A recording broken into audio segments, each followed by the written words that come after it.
सलवार तंग जी कमीजनी टेलरी ने ला दिती पूरी रीजनी गड़ा पान पत्ते जे हरख वाले ओ गड़ा पान पत्ते जे हरख वाले नी मुंडे आदि खैर नहीं काला सप रंगा सूट भी सवाले नी मुंडे आदि खैर नहीं हो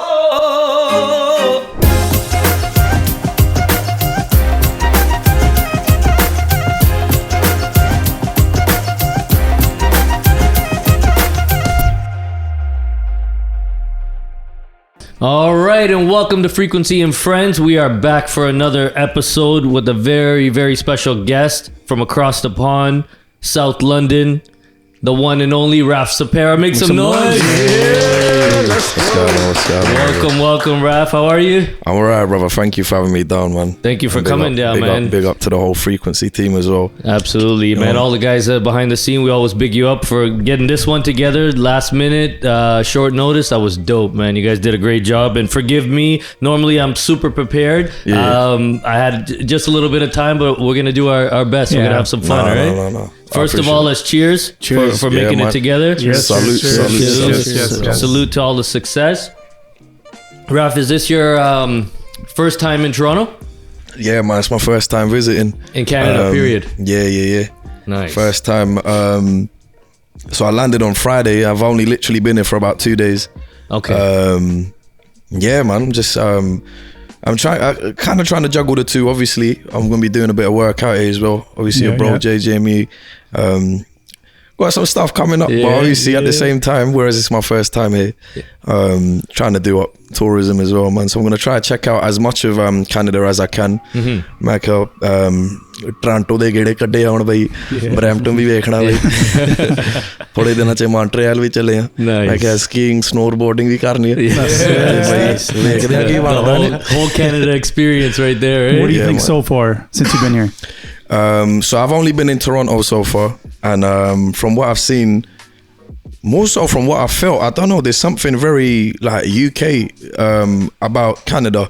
Obviously in terms of like geographically, the way the roads are kind of like split up, and I don't know, there's just a vibe on the streets. You know that your queen basically ran this. We still got her on our money, right? Lizzie was running things, you know. We still got King Street and Queen Street and all that. Yeah, no, it is a very similar. Even just the demographic, like London and Toronto, I think are very similar. The type of people, like you got the Indians, West Indies, Jamaicans. We got all that. It's very similar in types of people, right? Yeah. No, true, real talk. Even the slang, but you know what? So far since I've been here, I ain't really seen a lot of upping. So that's because you haven't been to Brampton. Listen, big up all my active brothers in Brampton. Man's gonna be pulling through as well, man. Well, for those that don't know Raf-Saperra, and this is your first time seeing or hearing of him, he is a folk vocal god in my opinion. Amazing voice. Has this insane vibe of mixing Punjabi folk with like a hip hop. New school, old school vibe. It's hard for me to explain. Like a 90s influence. I feel like that. Yeah, New hip-hop York vibe with folk Punjabi. But the way he puts this whole package together is really dope. It's really appealing. It's refreshing. The music is super dope, which I think is the main thing we should speak about. You know, the culture and the visuals come with it. But with this show, if you haven't seen it before, we like to go all the way to the back. We want to see where you came from, where you grew up, how you got into music. So let's start with South London, I guess, is the beginning, right? Yeah, man. Straight Mill, born and raised. Southwest London, what can I say about it, man? That's home. You know, that's my friend. But yeah, man, I feel like South in general, London, as you know, you lot are aware, man, it's quite like a multicultural spot. And I think it's almost like a little country. It's its own little country within UK, I'd say. London's got its own culture, and respectfully, the boroughs in London, I'd say they have their own culture as well, man. So it's like my borough where I come from in South London. There's not really like a lot of, it's not like a lot of Punjabis around there. There's, at the same time they are, because there's, you know, you might have a certain part of, you know, South London. Like I'm from a place called Streatham, but you know, like you got neighbouring towns like some place like Norbury, Tooting, and these are, you know, there's predominantly like Asian areas, South Asian areas. You get Sri Lankans over there, Indians, Pakistanis, but you got certain areas like that. But overall, I didn't really have too much of like a Punjabi influence in terms of like going outside the yard. But, you know, being the youngest sibling out of 3 kids to, you know, and we're technically first generation because my mum and dad, they came from Punjab to, you know, make a, you know, life for themselves in UK. But yeah, bro, still like growing up in that when you've got a very like desi mahal in the yard, and then when you step out, even like my bunch of friends that I've kind of made now through music, I feel like I've got to really connect with my people, as in like my Punjabi people, my South Asian brothers, sisters. But at the same time, I didn't really have too much of that, especially where I was growing up, because I feel like there was like a handful of I'd say South Asian kids in my school as well, man. Like a lot of my brethrens were like from an Afro-Caribbean background. What would you say that like predominantly the South Asian music came in? Like I read something about like your mom was a big influence on you. Was that the main influence? Yeah, 100%, bro. I'd say like my nana had a heavy influence on my mother, and then my mother had a heavy influence on the whole yard. Nice. So it's there like you know, I was fortunate enough to have a eclectic upbringing in the sense where whether it was, you know, cinema or music, you know, like I don't even know whether this is the case now, but obviously like there's you know, the age difference between my mum and my dad is a fair bit. A big one, yeah. You know what I'm saying? You know what I'm saying? So naturally, as a result, we had a young kind of like groovy mum growing up, and in a certain sense, we kind of even grew up with her like siblings. So she was really putting us on, you know, like at the same time she was, you know, coming over here in the late 80s, all that Michael Jackson stuff that was going on, her getting the CDs, the tapes, the vinyls, but at the same time, you know, Hindi filma de gaane bhi bajde si kare, you know, a huge like, you know, Adeel Burman influence. We was, you know, getting those. And I feel like Hindi cinema back then, especially the soundtracks, the sound was huge. It was still like, this is the 100%. Time when, you know, it was such a thing, like cinema was this thing, like I say we, but I mean like Indian cinema would celebrate actors and actresses, especially actors, you know how it is, but they'd celebrate them like demigods, bro. And it's still like, then these demigods needed a flipping sound which was as big, and you know the guys like Adeel Burman, you know, Kalyanji, Anandji, they came with those soundtracks, so you had a lot of that going on. A lot of Punjabi gaane, you know, playing up yard as well, like Pindra Kia and Jazzy B, mainly those two. I think especially like the Batta Tera Sat Rang da. I just remember like being a youth, man, and that's just playing everywhere. And it's still like, at that time you don't really know, or to be honest even care. It's just still like, now you're looking back and it's still like, bruv, I lived at a time when Pindra Kia was alive. You know, we had that, you know what I'm saying? Even down to like Ustad Nusifat Ali Khan Sahab ji, you know, like he had a lot of shows going on in UK, in London, and you're growing up and it's still like, like man's seen, we know who this is, but you're not really like taking it in, like, bruv, I'm alive at the time this artist is still recording music and performing music. And so all of this was kind of going on, you know.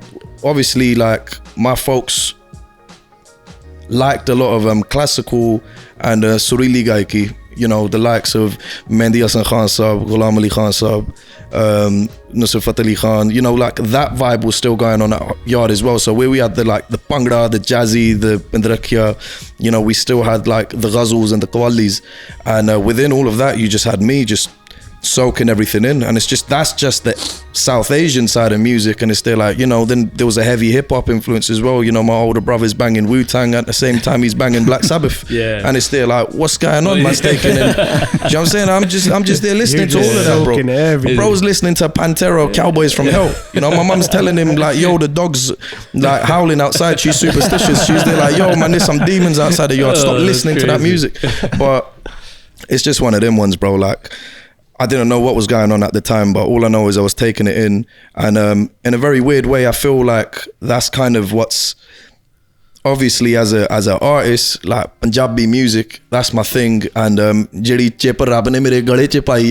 you know, even if no matter what other music genre I can try to get into, but like what comes out my gullah is like the Punjabi folk stuff. Even just your pronunciation as you're speaking here of Punjabi words, like, you know, we grew up speaking Punjabi in our homes as well, but like your level is a little bit different, man. He's like enunciation of the words, all the artists that you're naming. Like I stay messing up people's names on this show, you know, just like lack of knowledge or whatever you want to call it, but you're on point. Like the history is there. It's obvious with you too, man. Love, whatever that inspiration was and the things that you mentioned, they all did a great job of and you did a great job of focusing on those things, man. 100%. But you know what it is, man, I feel like I'm not one to preach, and I'm not really one to kind of say this out there, but you know, I was having this chat with a couple of my boys recently, and the man them were just talking about this, and they were saying like, you know, talking about artists in this day and age, and there's nothing wrong with it, you know, being self-taught and all that stuff, but you know, I wouldn't say I'm the greatest example of a music student. I haven't gone out there doing sala bande diye main koi ki kende yaar riyaz nahi kiti ki bhai main din ch 4 ghante riyaz kiti hai, and I've, you know, learned this many rags and all that stuff, but at the same time I still kind of went through the route where, you know, main ustadan de kol gaya wan, jinni bhi main seva kar sakda si unna di main try kiti hai, and whatever I could learn from them. Am I the best representation of what their student should be? Probably not, but at the same time, learning from an ustad, ਉਹ ਉਸਤਾਦੀ ਸ਼ਾਗਿਰਦੀ ਦਾ ਸਿਲਸਿਲਾ ਜਿਹੜਾ ਹੁੰਦਾ bro, ਉਹਦੇ ਚ ਉਹ ਸਿਖਾਉਂਦੇ ਨੇ ਅਦਬ, you know, mannerisms in music is a big thing. Being criticized and being given feedback from your ustads, and to be honest, anytime I can squeeze something in mood de hisab nal, you know, I'll always ask my teachers like, you know, so like what did you think of that song? Like I know I asked one of my ustads when Snake Charmer dropped with Sukhshinder Shinda ji, and like I waited for him to kind of like finish what he was saying, and I was there like, all right, but now that we're talking about it, like what did you think? So the thing I'm trying to come to is, bro, is they like kind of what you touched on before in terms of if my pronunciation with things is good, it's because I know probably my stars are like listening in thinking like, nah man, it's not good enough, you need to work on this or do this better or do that, and that comes through learning, and I think what that does for an artist is it allows you to kind of strive and at least better yourself. But I don't speak for everyone when I say this, but a lot of the time, a lot of the brothers that are doing the self-taught thing, big respect to them. But I don't know, man, it becomes a bit weird. You've got a whole generation of singers that have tried to keep that heritage and that kind of, what do you kind of say, like almost like a virsa of music alive, you know? Mm-hmm. But to me, I think times change every day. Like we went from learning in schools to now YouTube is our fucking teacher or ustad, you know what I mean? No, real talk. So I feel like as time moves on, people can also move on. Even we have like friends who are teaching all online and for sure. Right? Like you're doing it. I think it's. I feel like I get what you're saying. Yeah, I agree with the whole connection and the teaching, offering type thing. I think that's great. But then I think if having that and moving forward in time, it's important to move forward. I feel like with learning from an ustad and having that, some guidance of somebody teaching you, you know, this is what you're doing right, this is what you're doing wrong. To you. There's a connection. Like even when, as a music listener, when I listen to, not being biased here, but when I hear somebody like Raf singing or whatever, when I first seen his covers on Instagram, I was like, holy like, yo, his pronunciation's on point, his like, sort on point, like everything's on point compared to somebody who's doing a little bit more of that urban, dissy, modern touch, whatever, learned by themselves, which is good too, don't get me wrong, I listen to all of them, but like it brings back like those, like he said, like Bindarakia, Jazzy, like it brings 100%. Back those, like that energy to you, like holy shit, like I haven't heard this in such a long time, and it's refreshing to hear. It's nostalgic almost, right? Yeah, that's the word I was looking for. And I think even going back to your point, and I think what he was getting to was that room for growth is in anything that you do, whether it's what we're doing right here as a podcast. We always, especially me, I go back and watch episodes. Where did I fuck that up? Should I have said that? Where could we, delay speed, whatever it is, maybe it's the same thing with you with producing or mixing. 100%. You listen back to tracks, and I think if you don't critique yourself and ask other people, like a lot of people are always yes man and that was dope, but I want to hear the bullshit. What did you not like about it? Tell me what I could do better, you know? You know what, one thing I'll clarify, because I feel like I was just speaking on the fence when I said that comment earlier. it was more kind of a thing on adab, and I'll just say this straight up because I think it might need to be said. I feel like mans who have learned from Ustad still have some sort of mannerisms around people, even if you're dealing with other artists. I feel like mans who ain't really had that kind of environment around them, they just kind of move around like they got a stick up their ass. No, I 100% agree with you. Like, I grew up in Hamilton, which is about an hour out of here. Yeah. And my dad tried to get me Ustads, and there's nobody here. Either I had to leave school and go to India, or like go an hour away, right? But same thing as like if you take your kids to like karate, right? When you go to karate, you're not actually like there to learn how to become the best person at karate, but you learn mannerisms, you learn discipline, you learn all these things, right? 100%. Like, for example, JJ, when you first built the studio, in my head I was like, yo, why are we wearing our shoes into there? We should take our shoes outside. Yeah. That's something that I've learned, but you guys looked at me like, what? Yeah. Right? So I understand what you're saying. So there's a whole like, the fundamentals. It's the I same guess. thing in India. Though. Like you go to a studio in India, you're taking your shoes off. It's like a place of 100%. worship kind of thing. Yeah. But going, I just want to the stick up the we had ass. this conversation. I agree with the stick up the ass. I think a lot of people, especially the ones that like just succeeded off the first bat. You man know who we're talking about. 100%. I think too many fucking people have a stick up their ass, and no one. Bro. I just saw. What was it? Robert De Niro. I just posted this. Robert De Niro said, he goes, as you become successful, you need to stay calm and realize that there's only a certain shelf life.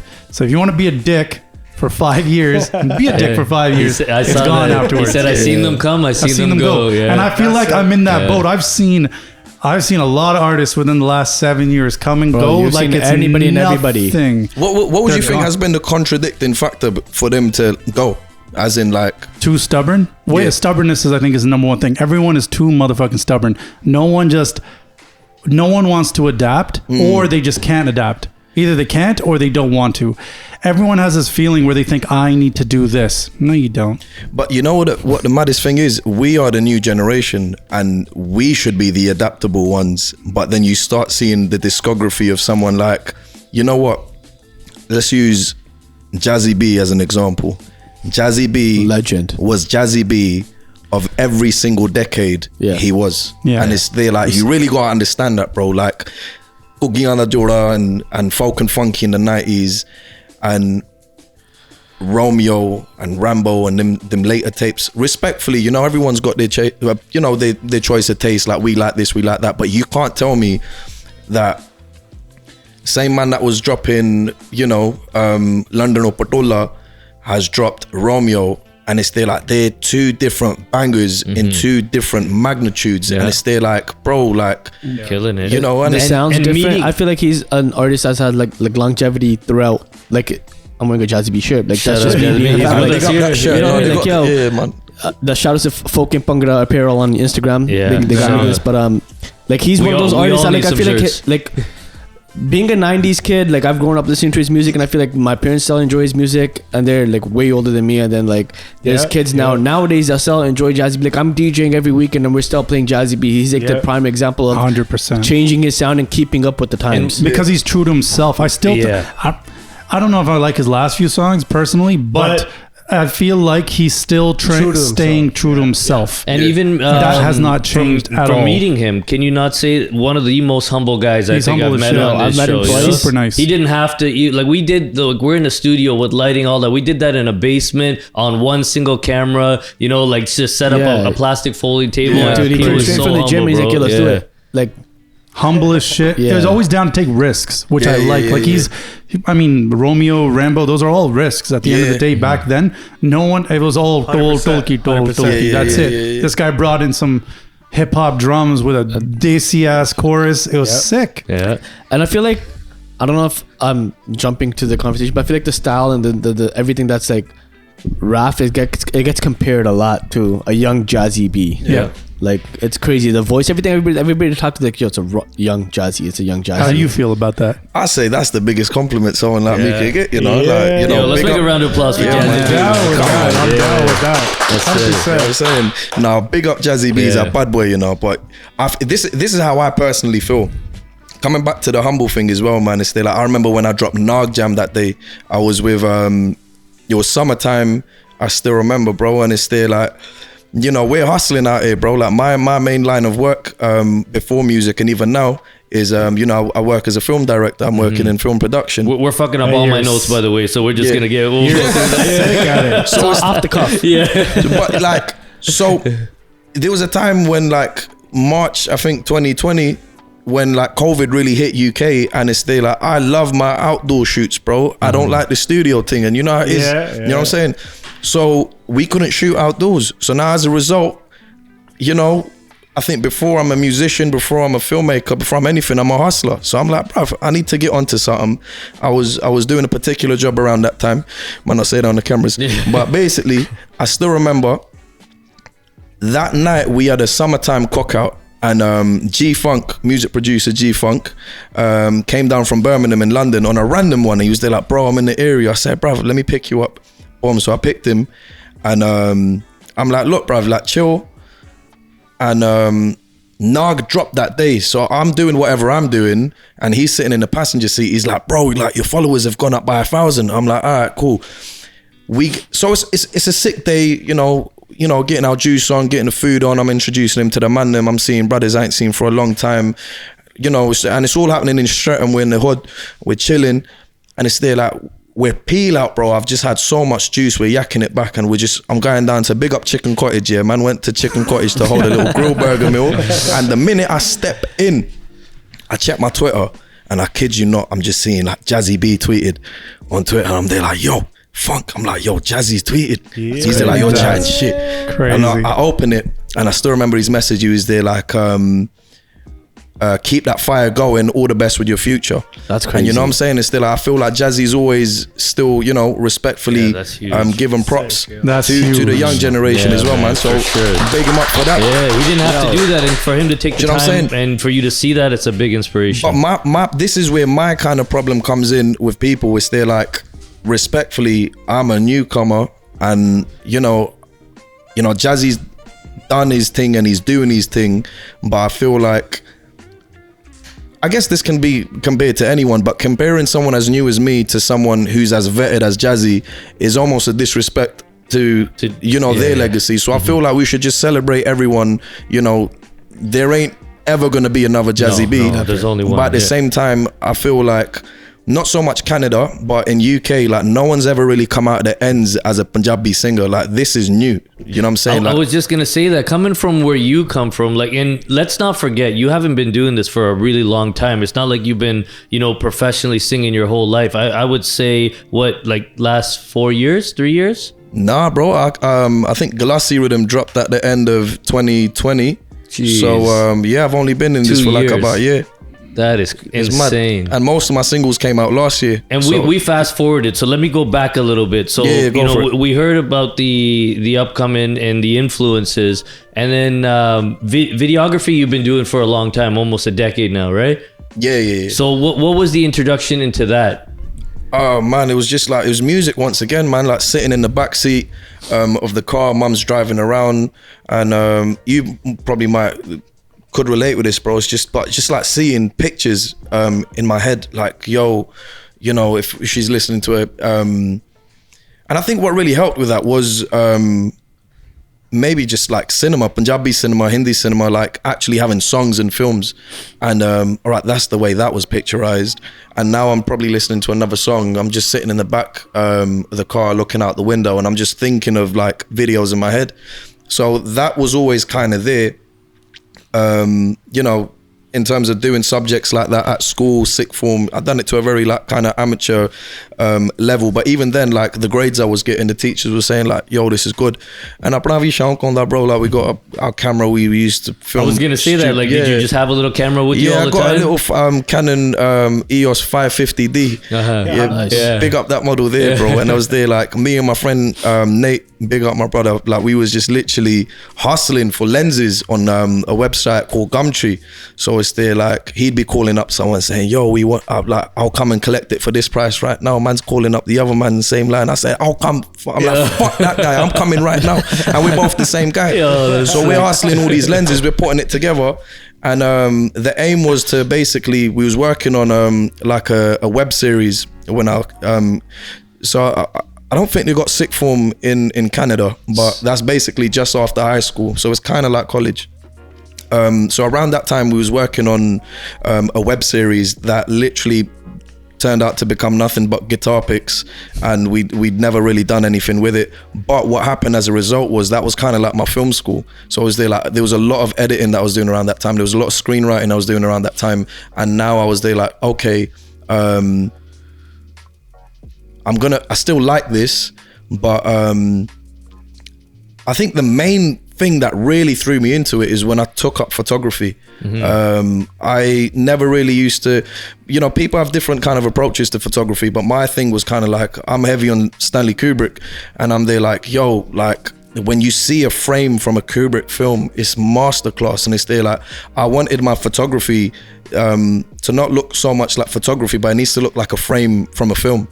And then I would kind of work on that quite a lot. And then I'd started building up my knowledge in terms of like, all right, cool. So during editing, like shadows, highlights, this, that, the other. And the biggest thing I feel like till date, that is probably my biggest strength as a filmmaker, is probably the composition that was going on around that time. Composing a frame, really kind of getting that emotional value in you know what I'm saying, in a frame 100%. As well. I think in all your, just not to cut you off, but in each one of your videos, that's number one. What I see is in every shot, one, the framing is fucking near enough perfect. Number two, the emotion is, you got it. You literally hit it every single time. Yeah, but I feel that comes through just like, I don't know, man, like I really like movies. And even in terms of like being in the cinema, like as a filmmaker, I'm kind of like, you know, I'm picking up on little things like when you go to the movies, like nobody notices the things that you're. You know, like, what I like to do? You barely watch the movie. You're more watching how they shot the movie. I'll go in the movie first time and it's still like, bruv, like before I'm anything, whether it's music, movies, anything you can ever be. And I feel like this is where most artists, if they go wrong, it might be over here. Bruv, you can never think you're bigger than the audience. You need to sit there as an audience member, whether you're listening to your mix master, whether you're watching your final draft of your music video or your film, you need to be there as an audience. And that's kind of one thing I like doing, is if I'm playing someone something, if I'm, you know, screening something, I want to almost like, I want to see how the audience is kind of reacting. Like, where did they laugh? What are those, like, what are the big laughs? What are the small chuckles? What are the kind of like little mumbles people have with each other? What's the breathing like? Like how are we breathing at this point? And even the attention. Yeah, bro. Attention span. And it's like, how many times have you played something and then the attention span is like, they start talking about something else, or something else more important comes up. Exactly. And it's there like, I've just been predominantly for the last, I'd say a year or two, have been more focusing on a running length of maybe about 2-3 minutes with videos. But you know, my baby is cinema. Ideally, I want to step into feature films. But then people need to understand the magnitude of a feature film as well, bro. Like, make a banging solid 12-minute film, bro. Like, make a solid short film first and then think about features. That's a whole different canvas. But yeah, man, I mean, like, the love was always there for, sorry to come back to your question, the love was always there for, you know, films, but it kind of like grew with photography. And then I got my first kind of serious gig with my brethren, Weasel. He's a rapper from London. I grew up in between South London and East London. And yeah, man, he had an opportunity. And whilst growing up in East London, obviously he's brethren with Kojo Funds, UK rapper. So bro's there like, look, man, I'm gonna drop my music. I want you to shoot the video. We're gonna get Kojo to jump in the video. You know, we done that. Kojo done a cameo. I was now looking, and at that time I kind of like took up the production value as well. I paid for most of it through favors. Everyone done it for free, but this was like the first kind of video that I had an Arri Alexa that we were shooting with, because I wanted to take the production. I wanted our music videos to look like, you know, music videos. And that's why I don't think, you know, I'll get to that point later. For those that don't know, is that like a red cam or something like that? A red Ari Alexa? I think it's higher up than. It's I'll probably let you answer. You're probably more well versed in this, bro. Cam will probably answer it even better.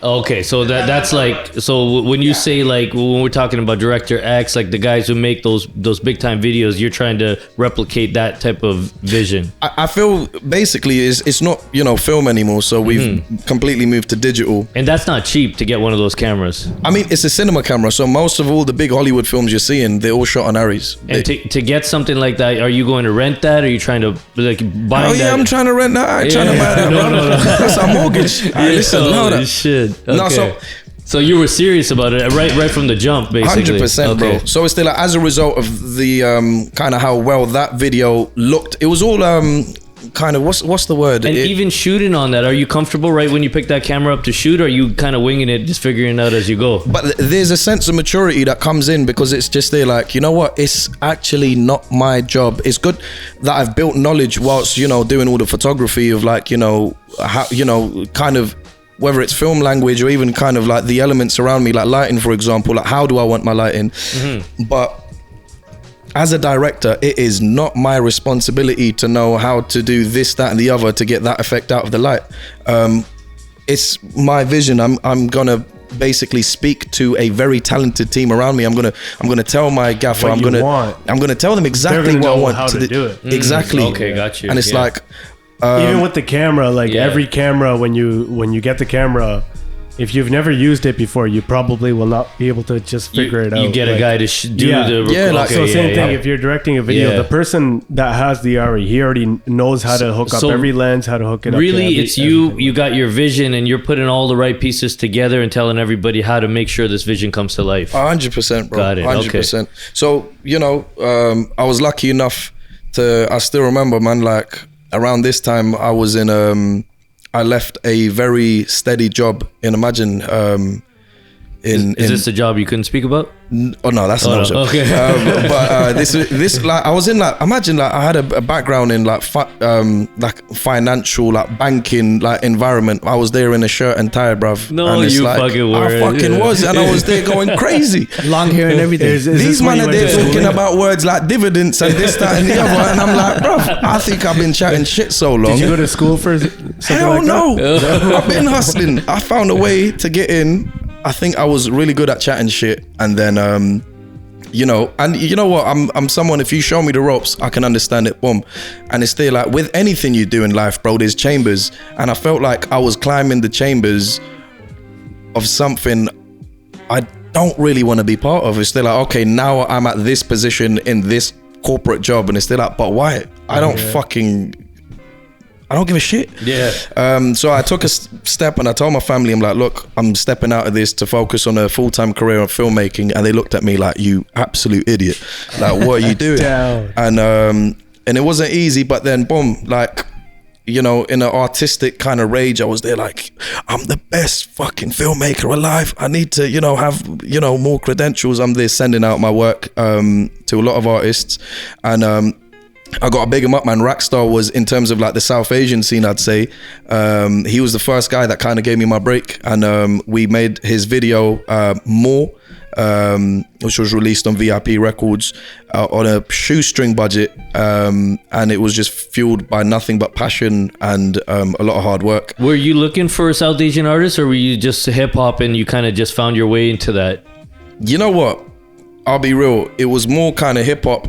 And then I found my way into it. But obviously, Rackstar is still involved with, you know, rap and stuff. So I was there. Dope artist, yeah. I was like, this. I could make this work. Yeah. I don't want to, you know, you can give me the biggest artist, but I'm not going to kind of just be there. Like, I don't want to be opportunistic. I want to let that, whether it's a client or an artist, know that you're in safe hands with me as a filmmaker. And if I can't see if I can do something for you, I won't do it. So, anyways. Yeah, boom, I done the Rackstar project, which was More than as a result of how well that was received. So he saw my work with my friend Weezo Then Rackstar came on board. Then H Dhami saw my work with Rackstar, and then I done his video. Then Jaz Dhami saw my work with H, and then I directed. Shout out Jaz Dhami. I heard him say a lot of good things about you. Big up my brother Jaz.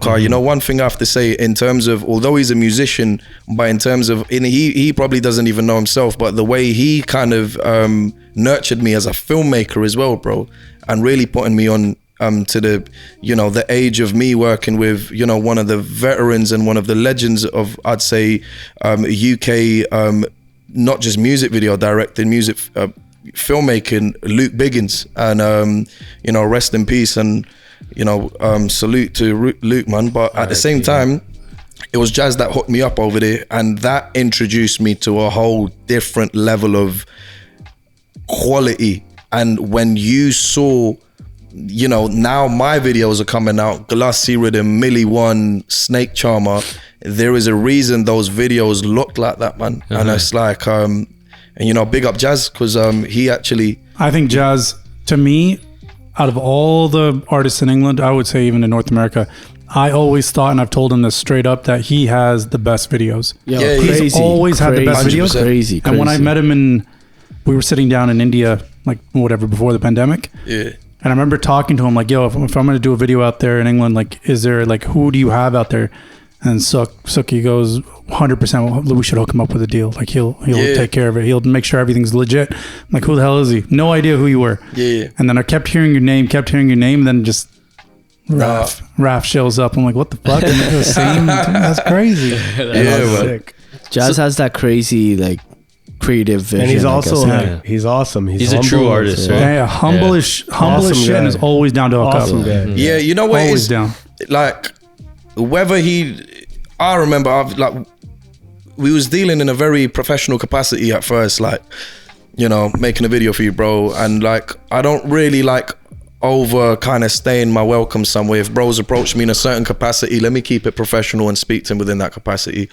And ਉਹਨਾਂ ਦਿਨਾਂ 'ਚ ਮੈਨੂੰ ਸ਼ੌਂਕ ਚੜਿਆ ਸੀ Instagram ਤੇ ਆਪਣੇ video ਪਾਉਣ ਦਾ, ਤੇ ਮੈਂ I don't remember what I think I'd done that Durga Rangila cover, ਡੱਬ ਚਿਹਰੇ ਵਾਲ ਵਰੇ ਮੋਢੇ ਤੇ ਦਨਾਲੀ, and I think that's when Jaz kind of clocked, like, yo, director ਸਾਹਿਬ ਤੁਸੀਂ ਆ ਵੀ ਕੰਮ ਕਰਦੇ ਹੋ.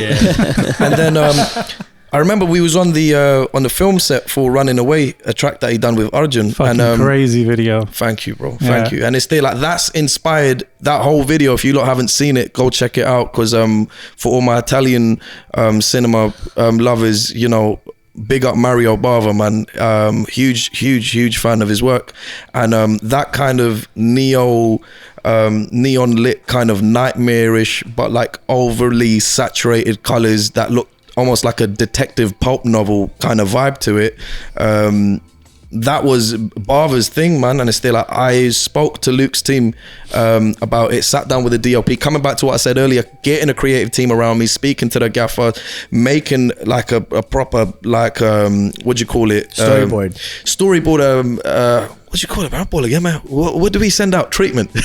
Making a proper treatment and explaining everything I want. And then it was delivered. But on the set for that, I think Jaz was asking for my hotspot password, and it was Marnik123 with a capital M. And he was there like, Marnik, he's there like, yo, Raf, like, you like Punjabi music? And I'm like, yeah. And the conversation never really went anywhere until he starts seeing the covers, and then it's there like, man, since then, the support bro has shown, you know what?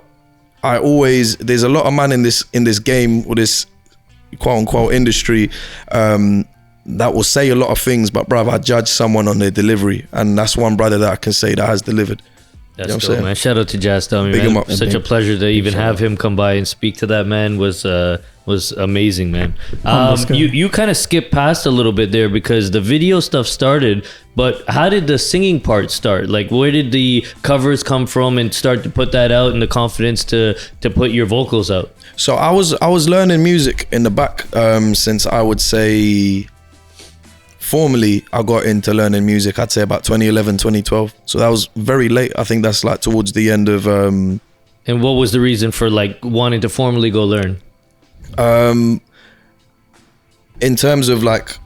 Like, did somebody hear you, or were you just kind of like, you knew you could sing and you're like, let me go refine this? So I used to learn Dol. Okay. And during Dol class, you know, like my boys that were over there that was learning off, you know, big them up each and every time. And you see these brothers in my video, it's the same team around me, man. My boy Sims, he was teaching me Dol. And, you know, my boy Raz, he used to be over there as well. And they were all kind of like my elders. I was the youngest one over there. And I just used to see these, man, especially Raz, he'd be playing Dol and they're like, oh, I beg someone like drop a bully or something. And he used to play this weird kind of like Kalandri style Dol that is seen in like Pakistan by like guys like Papu Sain. You know, like and it's there, like it was so off, and I was there like, I want to learn how to do that. I was looking at these guys, I'm like, these guys are so cool, and It's they like want Sufi Dol. yeah, and it's all based on like double atals, I think. Yeah, like I think like 7 or 8 beat cycles. Yeah, and stuff like that, it's crazy, man. And it's still like when it really hits you, it gets you in a trance.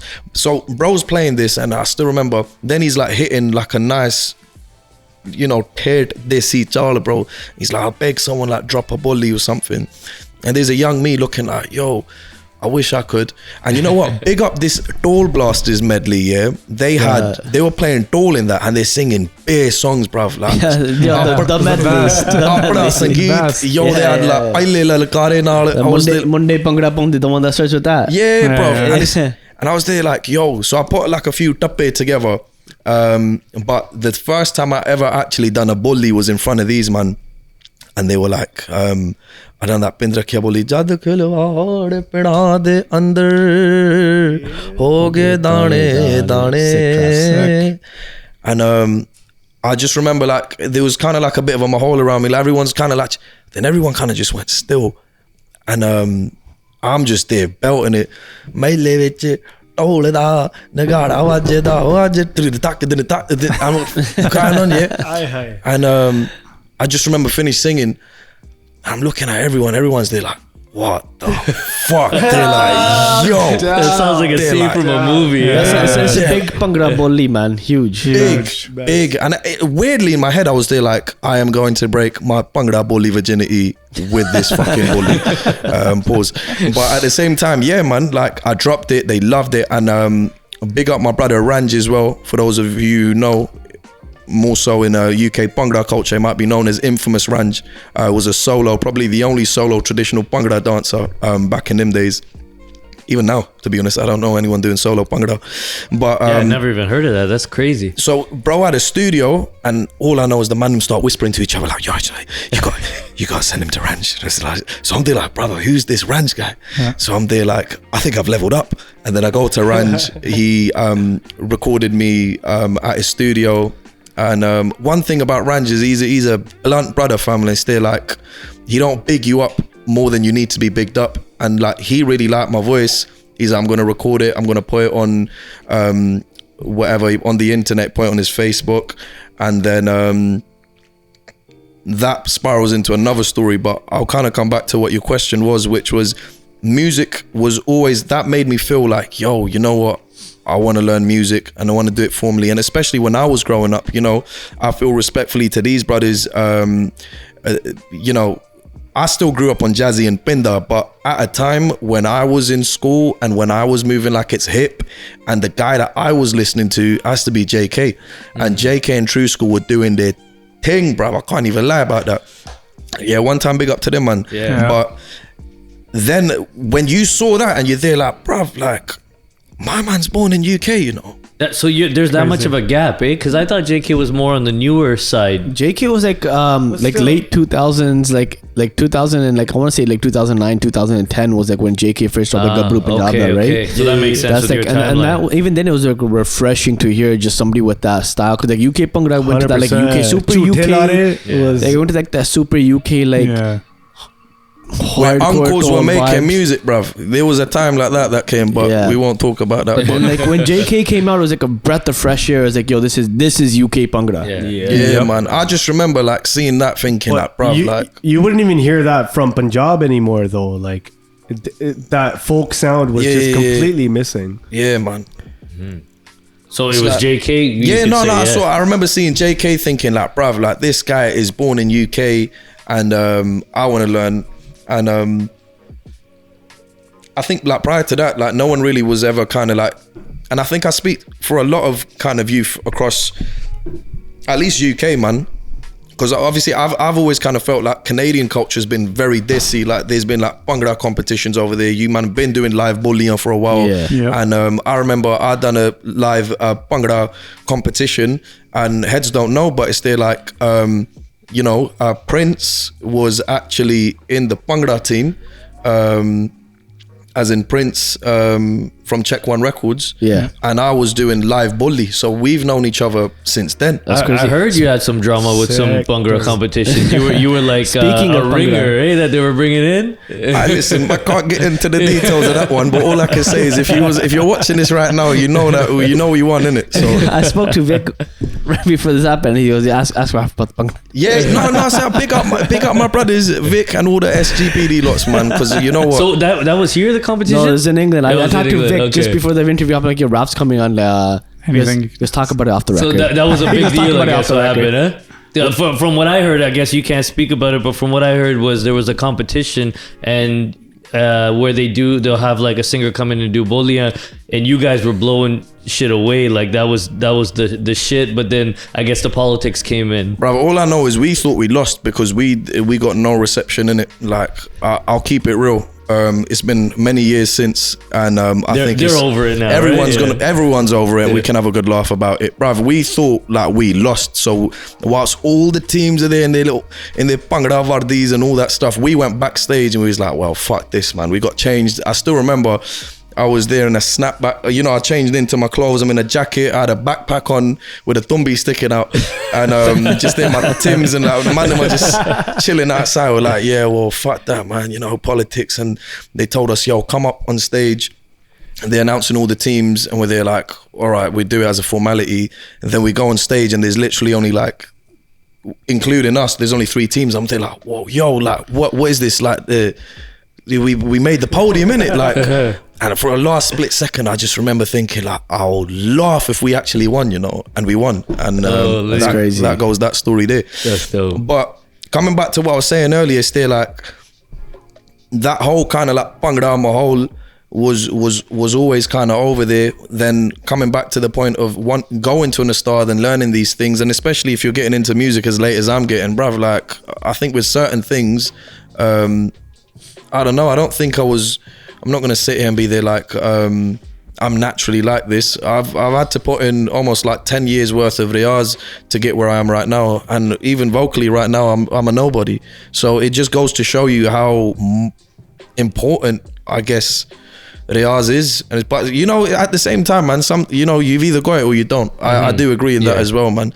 But I don't think I'm one of those guys that got it, but you know, जिन्नी को मैं मेहनत की है, ओदा थोड़ा को मैनू मिले like in what I've done recently, and yeah, man, it's there like, yeah. How do you feel coming from South London and getting into Punjabi music? The difference between if you were, let's say, like East or West. Would you say England? Like, is that where? Yeah. Like, for those that are not as geographically. So I would say the sound, the Bhangra sound, like you got to realize, like, and I mean this with all due respect as well, but it's there like you had the Jazzy B sound that was going on in, you know, that started off in Canada, in Surrey, you know, what he was doing over here.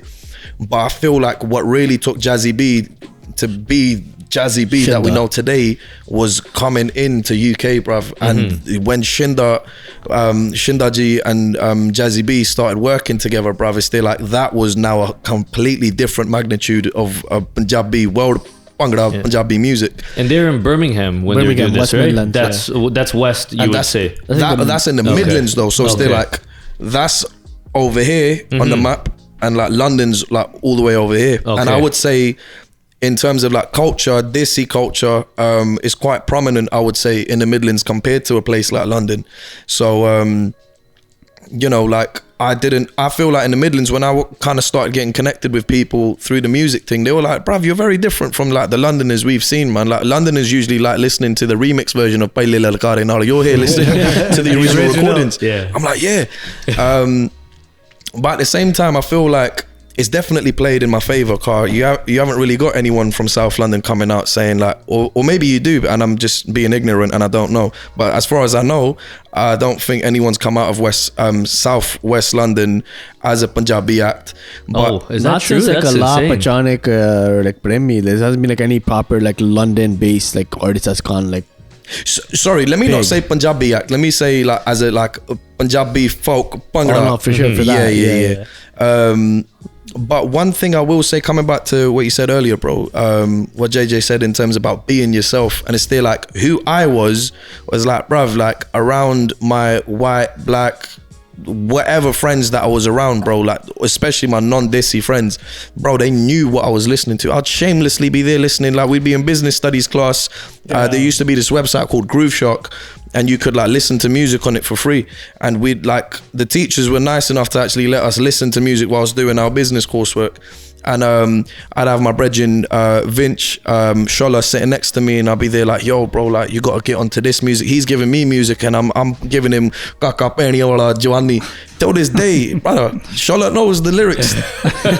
This is a Nigerian Jamaican brother who knows the lyrics to Kaka Penny Ola Joanni and many other classics, especially Kaka around that time with Daru Pike. Like my boys know them lyrics, bro. And it's there like, when they see me doing my thing, it's not new for them. It's not like all of a sudden Raf's become a movie loving man and now he's making music videos and now he's doing Punjabi music. Like bruv, like when my brethren didn't even know what a harmonium is, you know, my boy Fabian Specs, he's looked back and he's there like, bro, the progression has been real. He's there like, I remember you having that box thing, and I'm holding, I think like Joe Takala, Natija Kala, sorry, and I'm doing what was it, a monarch track of some kind, and I'm just holding like a heck, and it's still like, it was probably crap at that point, but they are kind of getting, you know, used to being around this stuff. And it's still like, now when you see the same brothers in my video,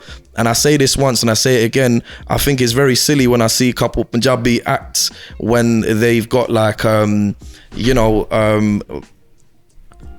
I just gotta say it straight up, man. Like a lot of Punjabi music videos have got like, you know, Afro-Caribbean kind of extras in the videos, and it's still like, why? It's so true, man. Why? And it's still like, Oh man. it just looks awkward, man. And it's still like, I feel like the people, obviously they're there to do a job, but it then starts. It's not them. Yeah, You know what? In your videos, there's something I noticed. I think everybody had a picture of somebody in their head when you just said that right in now. his videos, if you watch Glassy Rhythm or if you watch Millie One, and it's like this bande towards the end of the video, and like Nate and me all that kind of stuff is popping off, and like it's like, holy shit! It Like these feels guys are, real, though. It's real. It's Yeah. authentic. Yeah. Like these guys are dancing and enjoying the music rather than They're hired like, and paid to be like, yo, Yeah.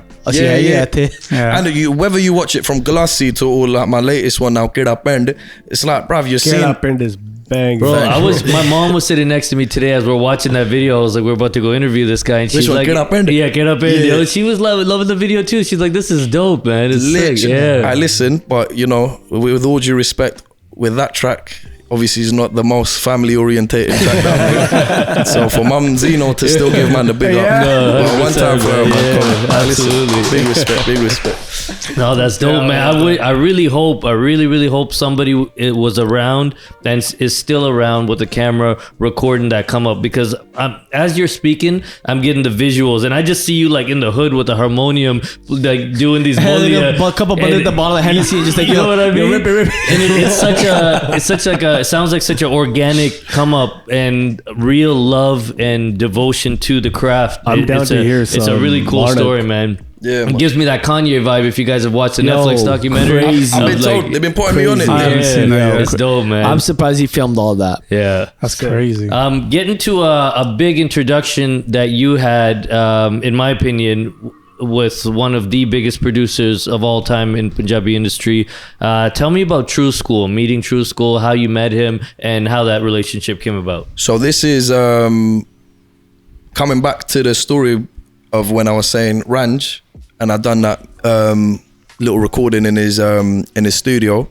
Then obviously I was on I was following True School on Facebook from when his Facebook wasn't what do you call it, like there was no like Insta page or profiles that you like someone's artist page.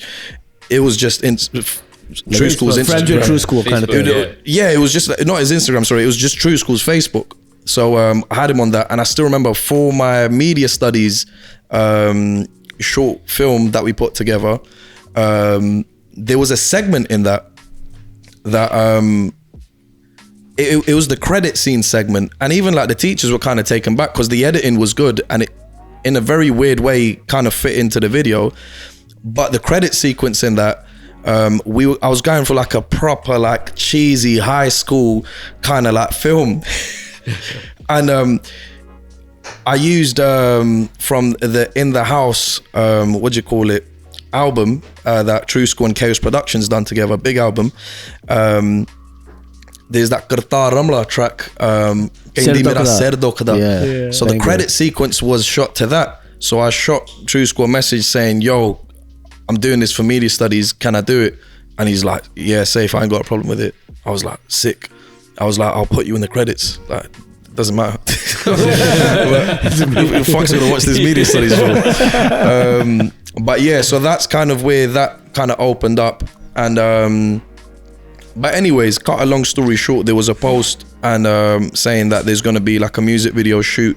Gurpej Brar, who till this day don't know who is responsible for recording Brar Saab's music, but whoever it is, please, we need some new bangers I from think he lives in Gurpej Toronto. Brar. I'm pretty sure he lives here now. He lives in Toronto. He lives in Brampton. Please come back to music. Nobody knows who this person is? He got married, and I remember seeing it on my like Instagram feed a couple of years ago. It was in Brampton, so I think he's Yeah. I think he's local to the area now. Gurpej Brar is one of the, You know, we'll put this episode out Nasty tomorrow. vocalist, So man. maybe I'm not even saying this Nasty just vocalist, bro. as a just, this isn't even biased. Like for me, anyways, the best Punjabi folk bhangra, like desi Punjabi vocalist that was alive in planet Earth, yeah, and that was making recorded music, was literally living a 2-hour ride away from me from London, and he was living in Derby, Midlands at that time. Now obviously he's moved to US or Canada. I'm not too sure. I'm pretty sure. I'm like, I don't know about now, but like from a couple years ago, Let's I'm pretty find sure him. he was in Brampton, like living locally in the area, Might have been. but just not pursuing music. Probably like Just living married life. But listen, whatever, that right? guy is one of my favorite vocalists even now, man. Like if I've got to say a name, it has to be Gurpej Brar. He had bangers. Yep. Bangers. It's just as even in the video you can see the You- 1, 2, he had that 3, one 4. that- What song? is Tuck that? it there and Yeah, yeah. You see the vein When he drops a hick fucking over his- here. You're like, He yo, was this singing. guy's. I his know. hick was like through the roof. Just Yeah. like Bro, for those of you who don't know Gurpej Brar, I think his biggest kind of most well-known song may be Gindevich? Na Pot Jattan De. Yeah. That was made you know, with Shinda, JK, Kulvinder Jaul, and it had Gurpej Brar was basically the other guy that was on the hook singing. And I genuinely, I don't mean any disrespect when I say this, brilliant song, brilliant vocalist, but I think that was Gurpej's track, man. When you hear him on that chorus, like but listen, anyways, so boom, we go to the Chakadernige shoot, and yeah, bro, like that's where I first met True School over there. And because of that video, music video director Govey, he recognized me, and they're like, yo, I saw you on Next Man's on Facebook, innit? Like I think he just said, he kind of put me on the spot, and he was there like, yo, I beg, like he's there like, yo, sing.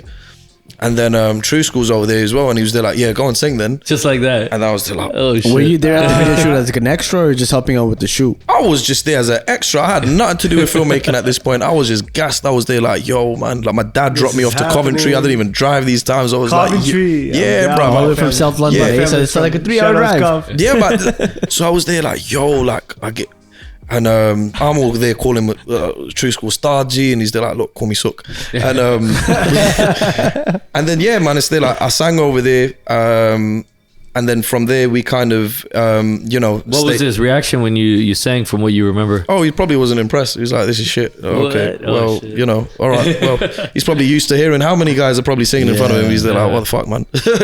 But yeah, I sang that. But one thing I will say, I had the time to sit with Gurpeji, and he was just being you know, very warm and accommodating, and he was there. I was there like, bruv, like, how do you sing the way you do? He's giving me tips. He was there like, yo, like, if you want to sing high, you better like wake up in the morning and like practice your lower notes. And I said, 100%. this man is trying to give me some fake advice. I said, how is this going on? He's trying to retain whatever this is for himself. And bro, I have had Want to sing high, sing low in the morning. I have had the good fortune of learning from three ustads. Ustad Miri Chandrama Mishra ji Raine, Patiala Gharana, classical. I spent my longest time learning with her.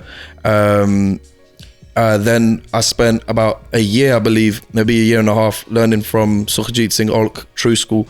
And then I am now learning from Ustad Lataf Ali Khan Sahab, who belongs to the Sham Churasi Gharana, son of the legendary Ustad Salamat Ali Khan Sahab. Crazy. And so yeah, man. So True School But actually teaches that falls under like as well? Nadali and them are same like Gharana, right now? I can neither confirm nor deny that. I would not know. I'm not too sure. I feel like I didn't hear your question. I thought he said Patiala Gharana. I feel like that's where like Badali and them fall under that same line of music. I've heard that with True School, when you're under his, I guess, training or tutelage, that he doesn't want you to start music until he feels you're ready. Did you have that experience, or have you heard anything like that? I mean, my case is different. I kind of stopped, which you know, it's not really a good thing, but I kind of stopped going lessons because I had some family issues that were going on at the time. Okay. And yeah, man, so there was a huge gap, but we still stayed in touch. And even before I put out that video of me singing, and this comes back to mannerisms and other, you know, courtesy goes a long way. So I had the courtesy of reaching out to, you know, who I was last learning off my start. And I just said, look, this is something I'm doing. I didn't even say that I'm doing this. I kind of asked, I'm like, are you comfortable with this? And he was like, yeah, man, it's your personal life. Do whatever you want. You know, appreciate you having the courtesy, because I've heard, you know, a few other lads from class, you know, releasing music, and he's been quite uncomfortable with it. So he's like, whatever you're doing your thing, do it. And that was literally it, man. I didn't really kind of had too much back and forth with the whole situation. And that's what I'm saying, man. I feel like I've been really lucky in terms of the reception that I've had and the love that I've had, not just in UK, but, you know, internationally, man. Like, you know, you brothers are from Canada, but the love that I've been shown over here in terms of whether it's music producers, even kind of like the Bhangra culture over here, different podcasts, brothers talking and, you know, dissecting and having a dialogue about Punjabi music. That's ultimately what the culture is and what the scene is, man. So I'm happy to have contributed to that. And yeah, man, still learning. So your one of your first tracks that dropped, it was actually on like a Tarmrik album, if I'm not mistaken. Was that just an opportunity that came, or was that something that you wanted to kind of that was a lane that you wanted to get into? I think jehdi shuruaat di gall hai, bro. This is realistically where it all starts from, bro, because I completely went into filmmaking and you know, music video directing. I did not do any riyaz or touch a baja from 2015 till 2019. Wow. And if there is a reason that Raf-Saperra is sitting today in front of a global audience, is because of a brother called Gopal Singh Nahal, aka known as his lyricist name, GS. Gopal Singh GS, Nave India. And उस बंदे ने जो मेरे च believe रखिया सी, मैं उस बंदे दा बहुत ही धन्नवादी हाँ, बिकॉज उन्हें मेरा हाथ फड़ के मैनू हल्लाशेरी उन्हें दिती सी, कहंदा कि भाई तू कर सकदा। I'm like, nah man, singers are born, you know, look at Master Salim ji, look at Hans ji, ठीक है उन्होंने रियाज रज के कीती है, but at the same time ਉਹ ਜੰਮੇ ਗਵਈਏ ਨੇ, bro. Like, you can't just get that, you know what I'm saying? From what I know, correct me if I'm wrong, I think Hans ji, ਉਹਨਾਂ ਦਾ ਕੋਈ ਫੈਮਿਲੀ ਤਾਲੁਕਾਤ ਹੈ ਨਹੀਂ music ਨਾਲ, so I think he was the first one to do music. And how have you reached that level of, and you're the first one, and it's there like, you either got it or you don't. So I kind of told him that. I was there like, you know, thanks, but no, I'm putting that on a t-shirt, by the way. You're the guy. You know what, man? I don't know GS Navip India personally or anything. I follow him on Instagram because like I follow all the up and coming Pangrale. Like that's my thing. Like, I'm mad in love with these people that are putting out music for our culture, right? Respect. So he's recently released another album, another Tarmik project, and I feel like he put out like a little documentary or whatever, like he's going down like Smethwick or Handsworth or wherever he is from in Birmingham, and he's talking about the people he's worked with, all the percussionists, and one of them is Ranveer, who's a friend of ours. Big up Runner, man. Yeah, man, wicked musician, and I just want to give a big shout out to him because like it feels like he knows who to pick and how to pick them. Like he's hand picking people that he believes in to help him on these projects that he believes in, and it's so awesome to like just see it all come together.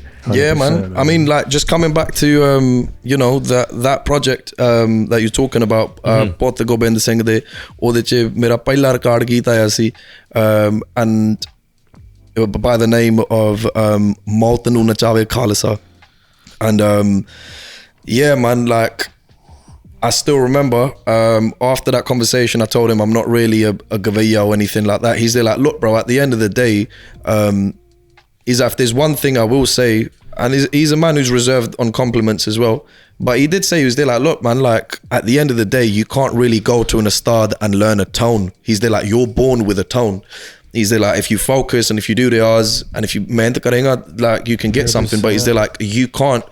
You've already got something that man's ain't got. So, you know, like if you work on that, it could make something. He was, he wrote me, he had some I would say, some songs that would probably be a bit more suitable for a guy coming into commercial music. I'll put it like that. And I'd heard those songs and they were brilliant.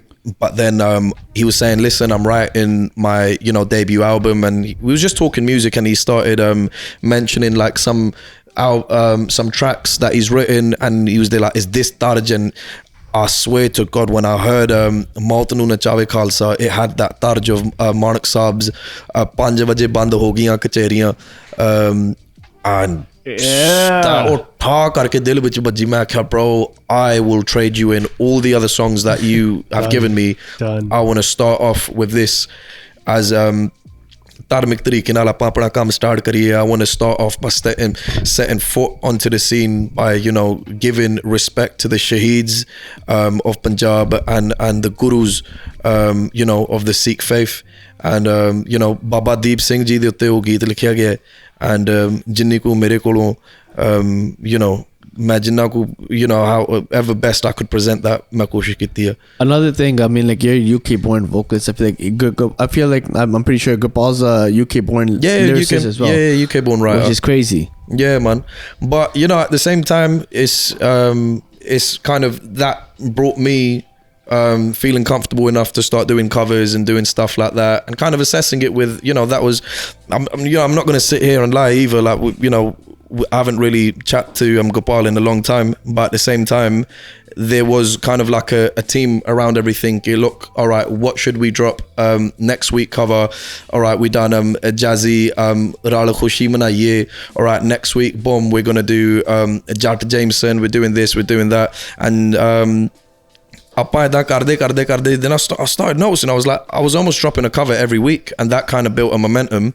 And I would have never thought that through covers I would build an organic, although not the biggest audience, but a real audience that are actually following the momentum. And I'm telling you, bro, I've seen people with like 250k Instagram followers, and you know, the kind of interaction that I'm getting in terms of like the likes, the comments, and it's just there like, bro, like, and I had about 2,000 followers then, and it's there like, bro, who are these people? This is the culture. And like, that's awesome. Honestly speaking, like I personally, I never heard the Mauta Nu Nachave Khalsa song until I started researching who Raf-Saperra was. But the first cover song I heard of you, and like you popped on my Instagram feed, and it was like Kalasat Tangasu by right? And then after that, you did something with Ranveer, and then you did like the Bulle Shah cover, which was like, I was like, holy shit, like he can really hit his keys, like in scales, and like he's like going up and low, and I'm like, this is crazy, like this. Sending it to all my WhatsApp groups, I'm like, look, listen to this guy, right? 100%. And I feel like the covers has built the most organic following, because like over the pandemic, I was always like looking forward to like, when's Raf gonna post a video? Like, especially when the stuff you did with Ranveer, when you got like the tolls and all that kind of stuff, it's crazy, man. Yeah, man. ਸਾਡੇ ਗੋਲਡੀ ਪਾਜੀ ਜਿਹੜੇ ਬੰਦੇ ਢੋਲ ਵਜਾਉਣ ਦੇ ਸ਼ੌਂਕ ਰੱਖਦੇ ਆ, ਉਹ ਜਾਣਦੇ ਨੇ, ਉਹ ਸ਼ਾਹ ਉਸਤਾਦ ਢੋਲੀ from Punjab, ਖੰਨੇ ਸ਼ਹਿਰ ਦੇ ਨੇ ਐਂਡ ਉਹਨਾਂ ਤੋਂ ਮੈਂ ਵੀ ਆਪਣਾ ਢੋਲ ਲਿਆ You can buy sick dolls from so big up Goldy ਭਾਜੀ ਉਹਨਾਂ ਤੋਂ ਆਪਣੇ ਢੋਲ ਲਓ I'm down to hear something from Raf right now. If it was something that we were just talking about. But I've been dying to just. ਠੀਕ ਹੈ in terms of what like a little we've been talking about Monik Saab, we've been talking about some of your covers. ਠੀਕ ਹੈ ਇੱਕ I don't know what the levels are going to be like ਮੇਰਾ ਥੋੜਾ ਉੱਚਾ ਗਾਉਣ ਦਾ ਸੁਭਾਅ ਹੈ ਖੁੱਲੀ ਸਲਵਾਰ ਤੰਗ ਜੀ ਕਮੀਜ਼ ਨੀ ਟੇਲਰੀ ਨੇ ਲਾ ਦਿੱਤੀ ਪੂਰੀ ਰੀਝ ਨੀ ਗੜਾ ਪਾਣ ਪੱਤੇ ਜੇ ਹਰਖ ਵਾਲਿਆ ਉਹ ਗੜਾ ਪਾਣ ਪੱਤੇ ਜੇ ਹਰਖ ਵਾਲਿਆ ਨੀ ਮੁੰਡਿਆਂ ਦੀ ਖੈਰ ਨਹੀਂ ਕਾਲਾ ਸੱਪ ਰੰਗਾ ਸੂਟ ਵੀ ਸਵਾਲਿਆ ਨੀ ਮੁੰਡਿਆਂ ਦੀ ਖੈਰ ਨਹੀਂ ਹੋ Jeez. Was that one live or It's recording. Yo, this is that's the intro to the second half. That's like a level take or something. Yeah, that was good. Chills, bro. Chills. That was so dope, man. I'm using my Snapchat ready for it. What are we starting? We recording? yeah, that's done. That's the intro to the second half. So if we can, we got like what 5 days. Let's set up the show, man. That needs to happen if we have enough time to do that. That'd be dope. Listen, ladies and gentlemen. Sherry Mon's doing St. Patty's Day pretty soon. St. Patty's Day is coming up. That's what we're gonna try. Yeah. Oh, St. that would be great. St. Patty's Day. Yeah. Listen. Sherry's the man, yo. We have to have him back for part 2 real soon. OG. Yeah. Sick, He's like the man. most lovable Bhangra character right now. I've been seeing some mad videos these days, man, and it gets me saying this. They're like, yo, welcome to the culture, fam. Like, put a bit of respect on Sherry Man's name. Oh, like, absolutely, man. Absolutely. Agreed, man. Wow. I feel like, honestly speaking, Sherry Man's like one of those like just like teddy bear Bhangra artists. Like he can do no wrong. Even if he gets like licked and just says it, like he says it. Like you love him anyways. And one of the same guys that came through, super humble, like no chip on his shoulder, and he was, has been at the top of his game, and just a real dude, man. I think people get it twisted when they start talking about him and the jokes, and they he's an OG, man. He's OG. 100%. Getting back to the track with G-Funk that you were talking about. No, sorry, was that... it was with G-Funkers, Motorunu Chavakasa, which was his first track. Mm-hmm. And I think we're going to lead into like, was that your first introduction to G-Funk as a producer? And then Yeah, man. That's the first time I met him. Obviously, that was a writer kind of led album. So it was... I was featuring on that album, and it was G-Funk and I think Gopal, GS, Navid India put that together. So, I'm quite a reserved brother as it is, so I didn't really know, bro. And I feel like Gopal was kind of like mediating a lot of the conversations at that time till it got to the point where like, look, you're working on your first like commercial release. You boys get together, get to know what you look like, and me and Funk, we liked quite a lot of the same stuff, so we kind of like cracked on very quickly, and then like just actually what the hell do I release as my debut single after this thank God, but like after this really like long running streak of giving like cover after cover after cover after cover. Like that's all well and good, but you got to realize like these songs that I'm dropping are bangers, that have been bangers. So there's almost kind of like a nostalgic value that I'm kind of like surfing or like piggy banking off of, and it's there like, all right, well, when you're releasing your own original music, like, are you gonna get those people that are gonna be there like, oh yeah, I remember Harjeet Harman's Din So Do and this guy sang it. Now nah, bro, this is like your first track, and because of how well the covers have been kind of going, like the expectation was quite high. We kept making different songs, this, that, and the other, and I still remember like I wrote the hook for Glassy Rhythm, and I just remember I was on the phone to Funk whilst carrying out a job that I mentioned earlier, and I was there on the phone. I was there like, yo, I'm like, would you? Oh, you don't have this job anymore, right? Listen, Sniper out now on all digital platforms. No, basically, yo, like I just remember I was moving something, and I'm there like, yo, what about, I'm heavy on tarja, so once we figured out tarj basically mean like the composition or the melody, I'm like, what do you think about pind patte da pataliye nare galasiyan ch tu disidi, and we was kind of like talking about like, yeah, let's make a glassy track or do something. When he heard that, and he was there like, yo, that's it, and then we make it comes out, and You know what? That song is a very, very. That's my baby, man, and I have no shame in admitting I feel Galassi Rhythm is a modern classic. That is a song, for some weird reason, everyone that is involved in Punjabi culture in terms of like the music side of stuff, especially from like, you know, our generation, it's like mans know that song. But I feel like when that came out, I still remember, like, I genuinely thought it was a huge flop, and I was there like, wow. I had some phone calls from some said producers who said, listen, the video's not out yet, damage control, Raf, get that song off of like distribution and Spotify. Really? Like, I was taking a lot of blows, not kind of like, oh, my ego's been bruised, but at the same time, it's still like, bruv, like, You're kind of like, this is fucking embarrassing. I thought It starts to mess with your confidence. When and I like, first heard yeah. that song, right, I was like, yo, this is sick. And the toll kicked in.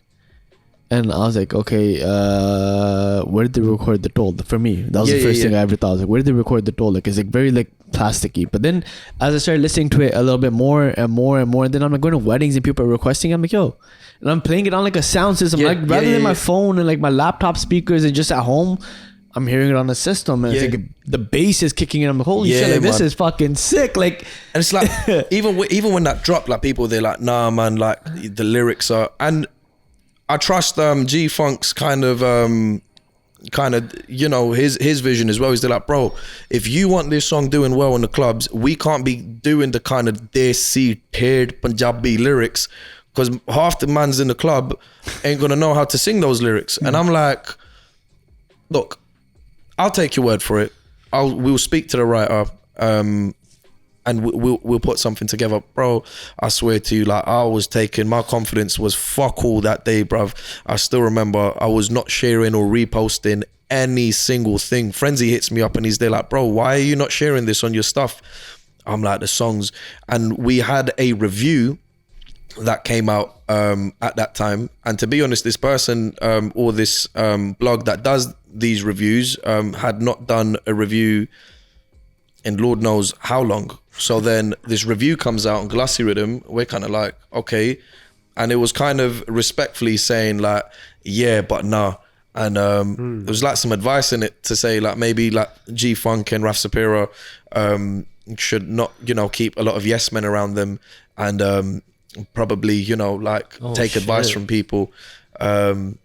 And I think like the mix mastering was criticized, and I was just left. They're like, just tearing the whole. You're hyped out. This is your release, honestly, your first track to the though, world. Like, Holy fuck! First heard that sounds- track, like, yeah, like there was parts of it that I didn't like, but when I started listening to it more and more, it's like, yeah, sick. And then for me, the part that like really like banged for me, like when I also started listening to it like regularly, like, because for me, I'm like, you can't listen to a song once and be like, yo, shit, it's whatever. You gotta listen to it at least like a week or 2 weeks straight and be like, okay, now have all your critiques and be like, yo, this is good, it's not bad, right?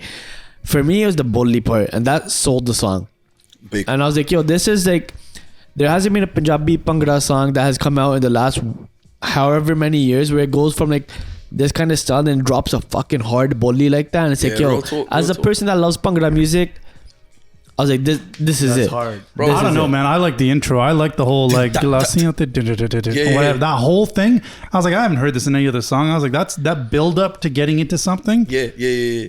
I love that. The folk- That was what yes, drew yeah. me in. And it's crazy because it's different for every person that likes that part of the song. For me, it was the bully. I was like, yo, and it's like, so and I was like, this is crazy. One thing I'll say about that, so after I've gone through this like Passion of a Christ beating, you know, to my ego that I got the whole day, I was there like, oh my days, I've got issues with the video. We uploaded it, and I swear to you, the bit rate, I don't know what the fuck was going on with YouTube, but I was there like, I have not spent the money that I have spent on this video. Compression.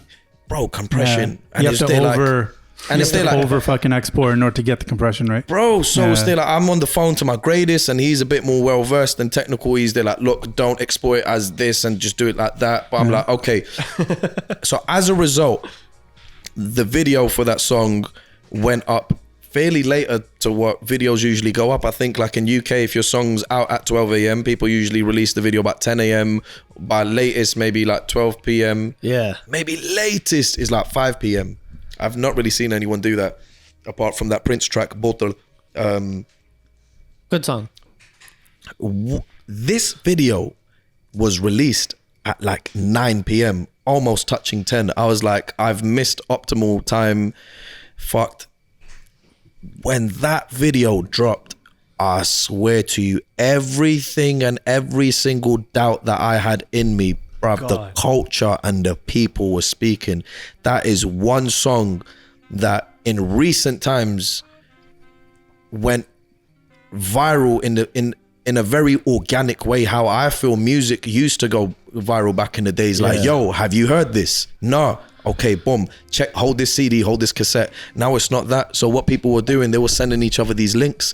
I'm seeing myself on like, and I think the main thing I was there like, if I ever release music, like when my first song or my first project comes out, I just want music listeners to be looking at it saying, who the fuck is this guy, bro? Yeah, that's what we all did. Yeah, That was that's what I thought. We all did that. I'm sure we shared that in our podcast group, our frequency I think my group. biggest thing was like, Who the fuck is this just guy? Yeah. the visuals didn't pair up with the music being so folk, and it's like, yo, it's like hardcore, like Top Boy style, Yeah. like gangster shit. And I was like, yo, this is sick.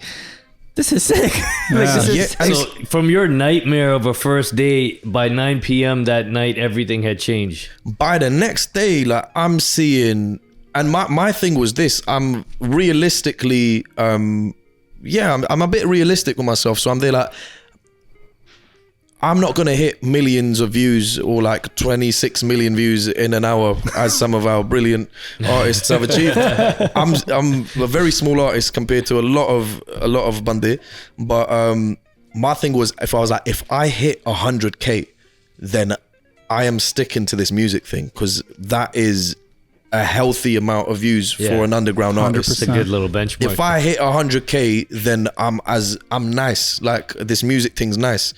And bro, like, I remember it being sent around so many people, bro. And it's there like, the next thing I know is I think Badsha, the random.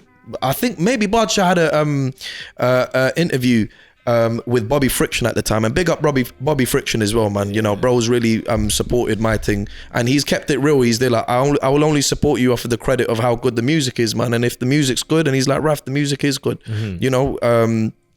He I think had an interview with Badsha at the time. Then Badsha flipping shares it on his Insta story, and bruv, like, the views shot up, and he even put the link in it, and the views just shot up differently, man. And it's there like, huge, that man. took us from maybe like 20,000. And you had never met him, talked to Bacha? No, he nothing. said like, big up Raf-Saperra and crew. That's crazy, because like, he's not even, crazy. Badshah's not even making that type of music. Like, Badshah at some point in his career was doing desi music, but like, he branched off, and like, for him to share that is like next level. I had 'cause no idea he even he's not shared even, it. he's That's crazy. That's not even his That's lane epic. anymore. Yeah, man. That's awesome. It's like, when he done that, I was like, raw. And then I saw the views, and boom, boom, boom, we're on like 100k, and I said, I am the That's best it? rapper alive. Shut up, I'm Drop the mic. That's it. Boom, boom. I'm not.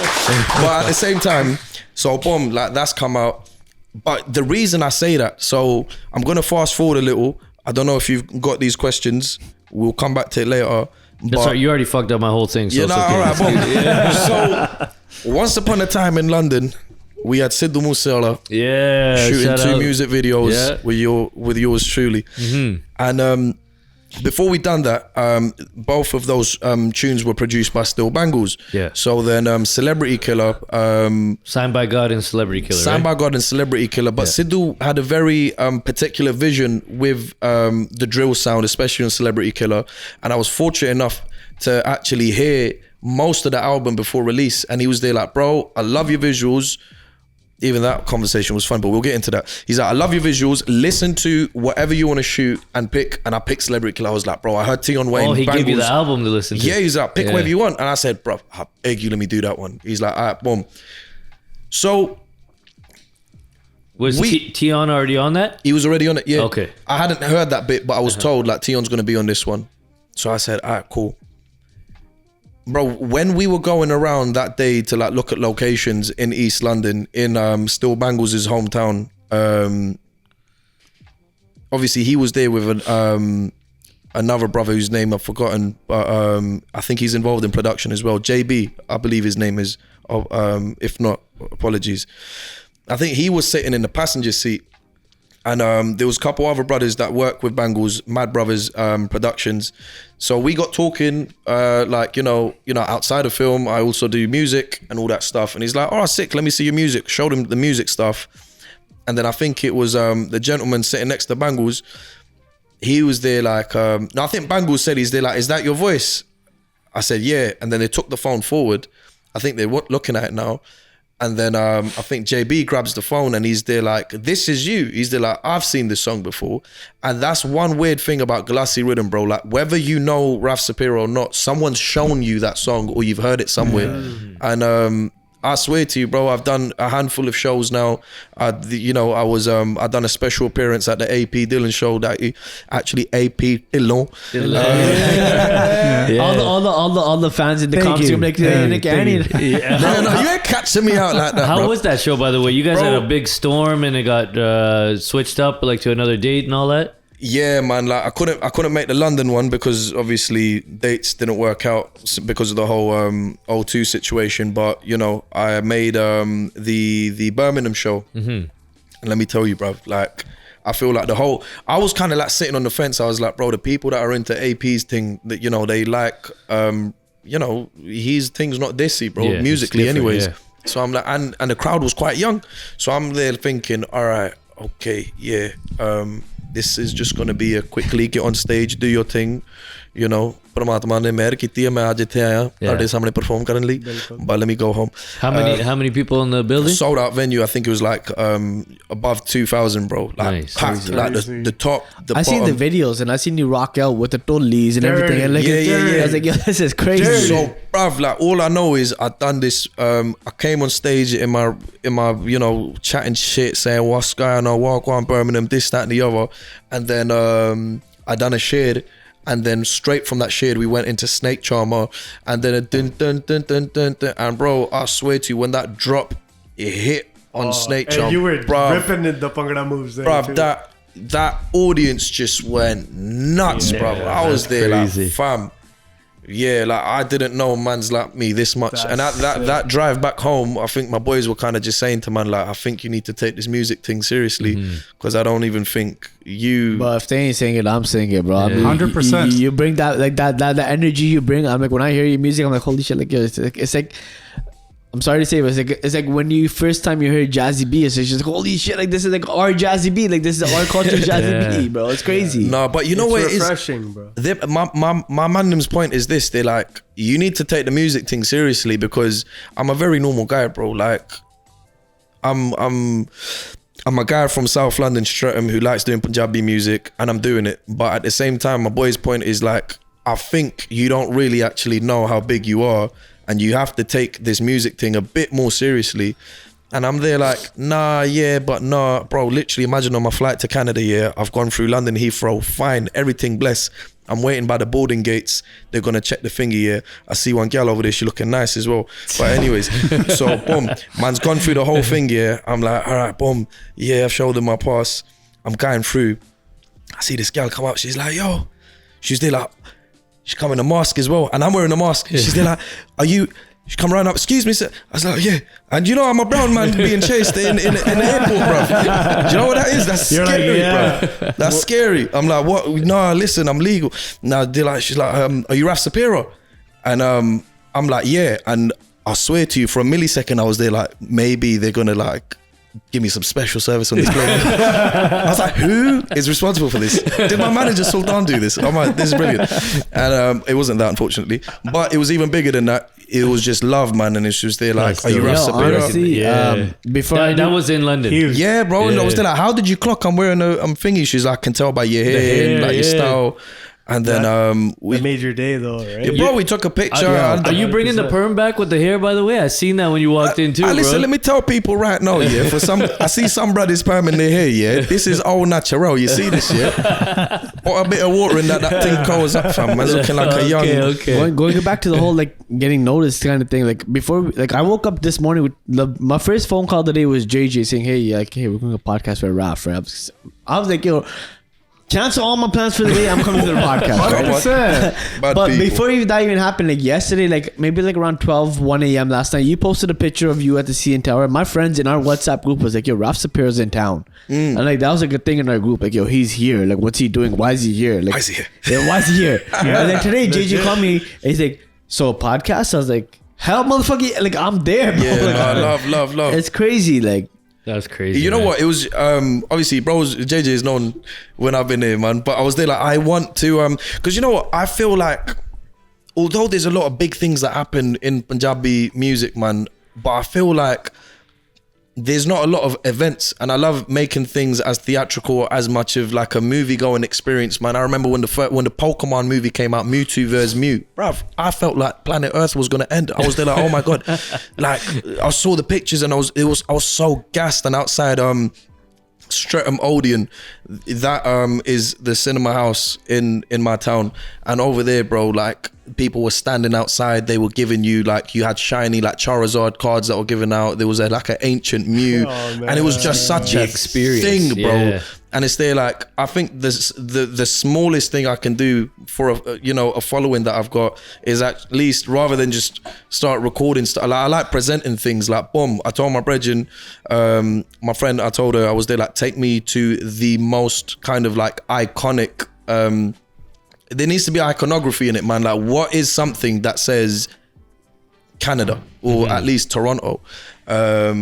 You know, if I was to be posted outside Big Ben, iconography, you know that's England, you know that's London. We gotta big you up for your the dictionary you got there too. Iconography. I didn't even know that was a fucking word, bro. Come on, listen. I was about to Google that one too. I'm Yeah. saying as a screenwriter out here, yeah? Don't worry, we got the words. I just bring them out for the right audience members. Yeah, no, that's dope But- that you see the vision. Well, you're a visionary, right? That Yeah, man. it's built in. But- Going back to even your experience with that show, was that one of your first live shows with AP and them that you did? Nah, I done like my first live show, I would say a few months after Snake Charmer dropped. So Okay. if that dropped in June, I done my first live show in August. In London? Yeah, in London, man. Big up my brothers Prash and Aleem who run Desi Beats. You obviously know them, JJ. I seen that. And like them man put man on.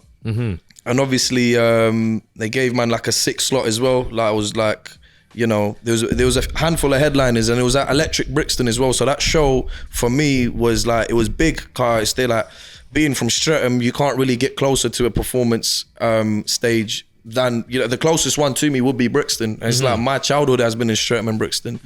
And it's like, you know, putting a show on. And I told them from the jump, I was like, if I'm coming, and I tell most promoters this as it is, like, bro, like with my thing, not to say I'm trying to, you know, throw my toys out the pram if I can't get what I want. Respectfully, I know how venues are, and we adhere to rules, and we are respectful professionals. But so if you are uncomfortable with this, then please don't book us. But if you are seeing man at my show, you're gonna see man pull up with at least 15 to 20 brothers deep minimum. Yeah. That's what you're seeing, fam. And it's still like, because I'm not gonna like, no, I've That's the got to vibes. be who Yeah, I that's am, what bro. it is. I feel like It's a real what thing. you're making yeah. like your area to be is like Brampton for me.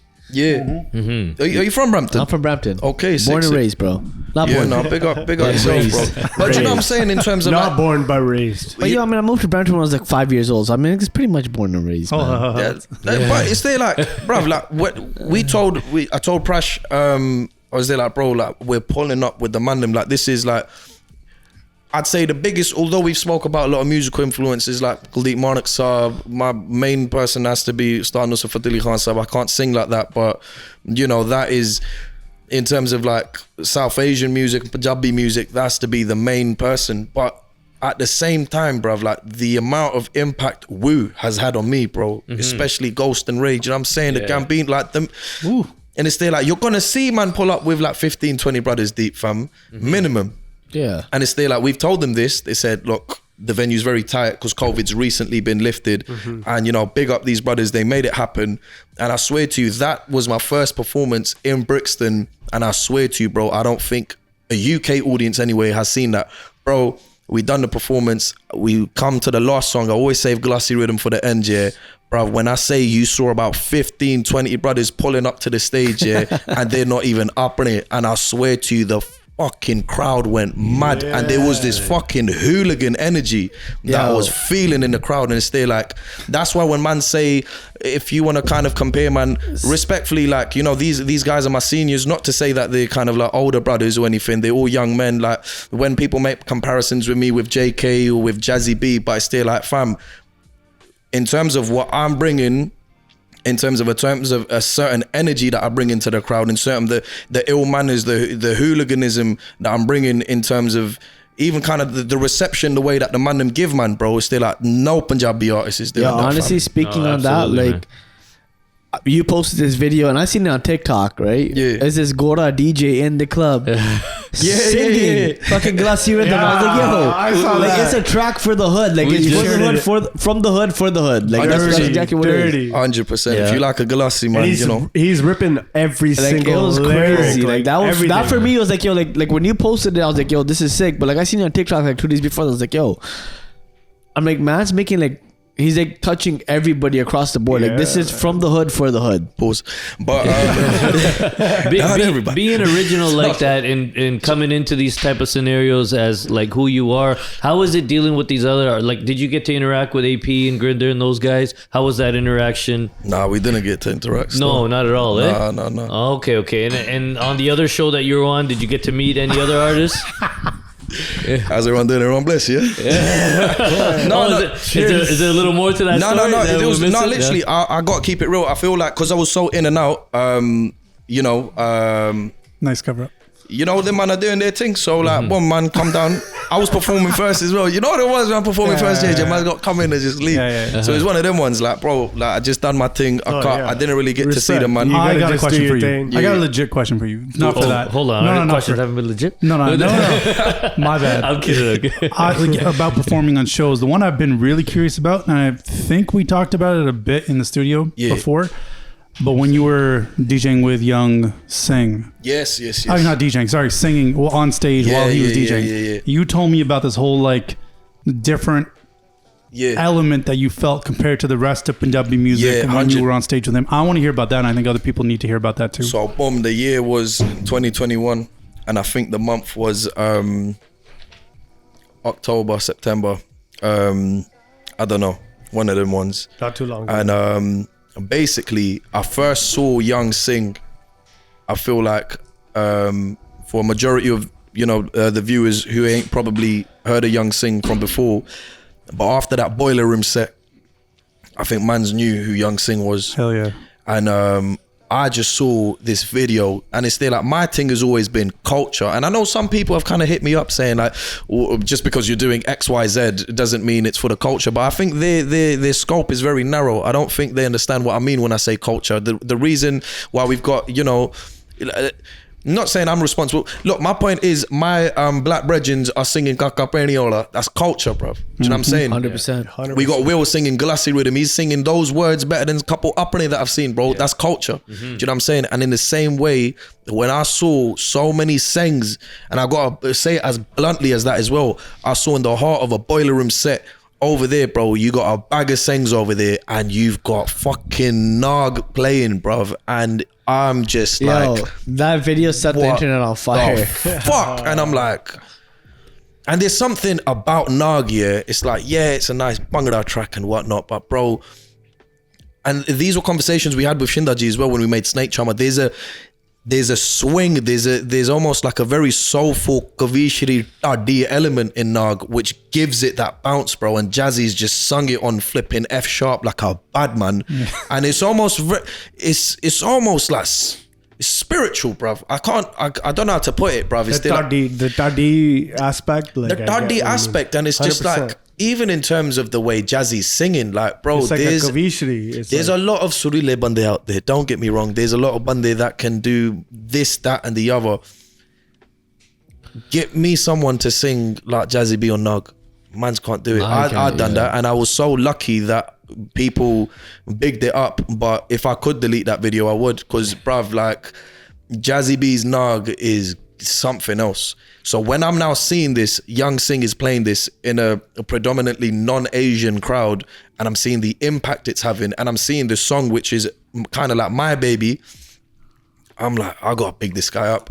I hit him a DM, I said, Sing, I see what you're doing, bruv, like big respect. And you know, he showed love as well. He mentioned, he was there like, listen, I heard what you and Frenzy done, and you know, I fucked with that, and we chopped it up or whatever.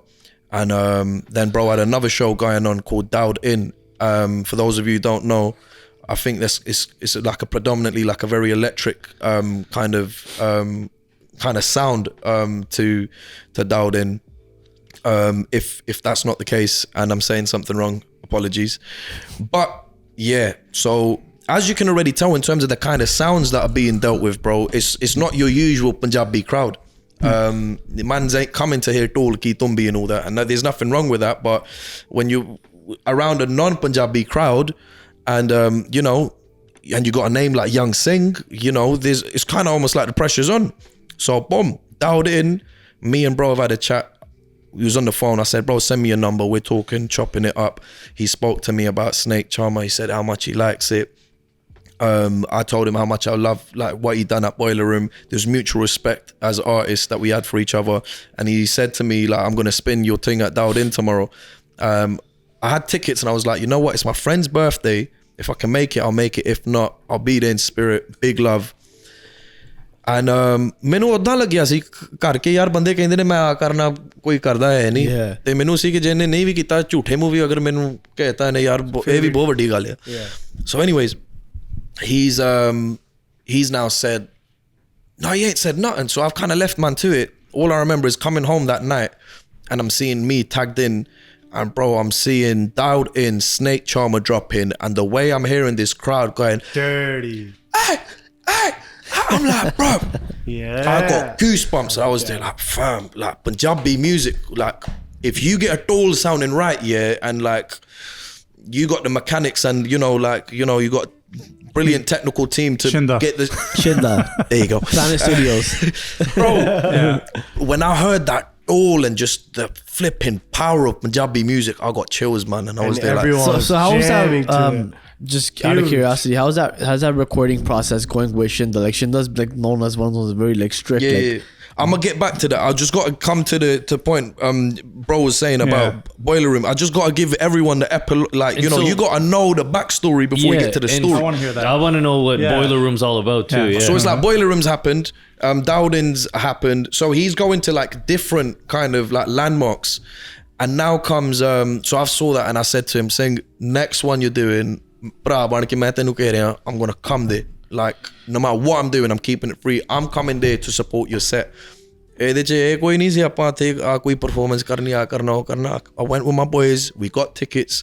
Bro hooked me up, was very accommodative, hooked man up with some backstage passes. We're in the same green room chilling with Skepta, JME, and crazy. And DEE was there, and it's there like, bro really took care of man. And it's there like, you got to see Young Sing's got a Punjabi folk vocalist from London in the same room as some of the biggest grime UK rap legends.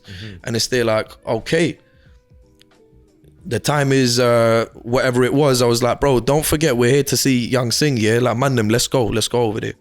So boom, there was like this like metal railing thing above where the DJ booth was. We luckily got there on time. And obviously the man are still from South, innit? So they had their own mannerisms. Obviously we was on best behavior, but at the same time, like we was where we was, innit? So we weren't trying to move from that spot. And it was right above the DJ booth. So then we're just watching the set and it's going well. And like, I ain't gonna lie, fam, man was shit-faced from before. Like, man was on one, went to link one thing. I come back from, juiced, bro. And then I'm coming now over here, man's yakking it out. And now, man, them are just giving man more juice. And I'm just there, peel out, bro. Like, I'm just somewhere else. I'm somewhere else. And then Sing's performing now. He's doing his thing. I'm there like, yeah, man. And it's a very UK garage vibe. It was in Fabric, London. Sick club. I think the... I think it was the event was called Butters. I don't know who the organisers are, who the people that put that together, but I believe it was called Butters, and there was a few different rooms, and you had the Skepta and the man in one room, and you had Young Sing and the man doing their thing in the other room. So boom, we're over there, Sing's doing his thing, and then at one point I just see bro look at me and so I'm there like, I'm peel out, bro. I'm just like, yo. So like, yeah, maybe like bro's just showing love to say like, come stand in the booth. So I was gassed. I was there like, yeah, man, cool, whatever. And this place is packed. Like you're having to like squeeze through people. I'm going down the stairs. I was just hoping I don't fall down. I'm like, yeah, what are you saying, bro? You're right. Yeah, he's there like, yeah. And then he gives me the mic and he's there like, do your thing. And then I'm like, okay.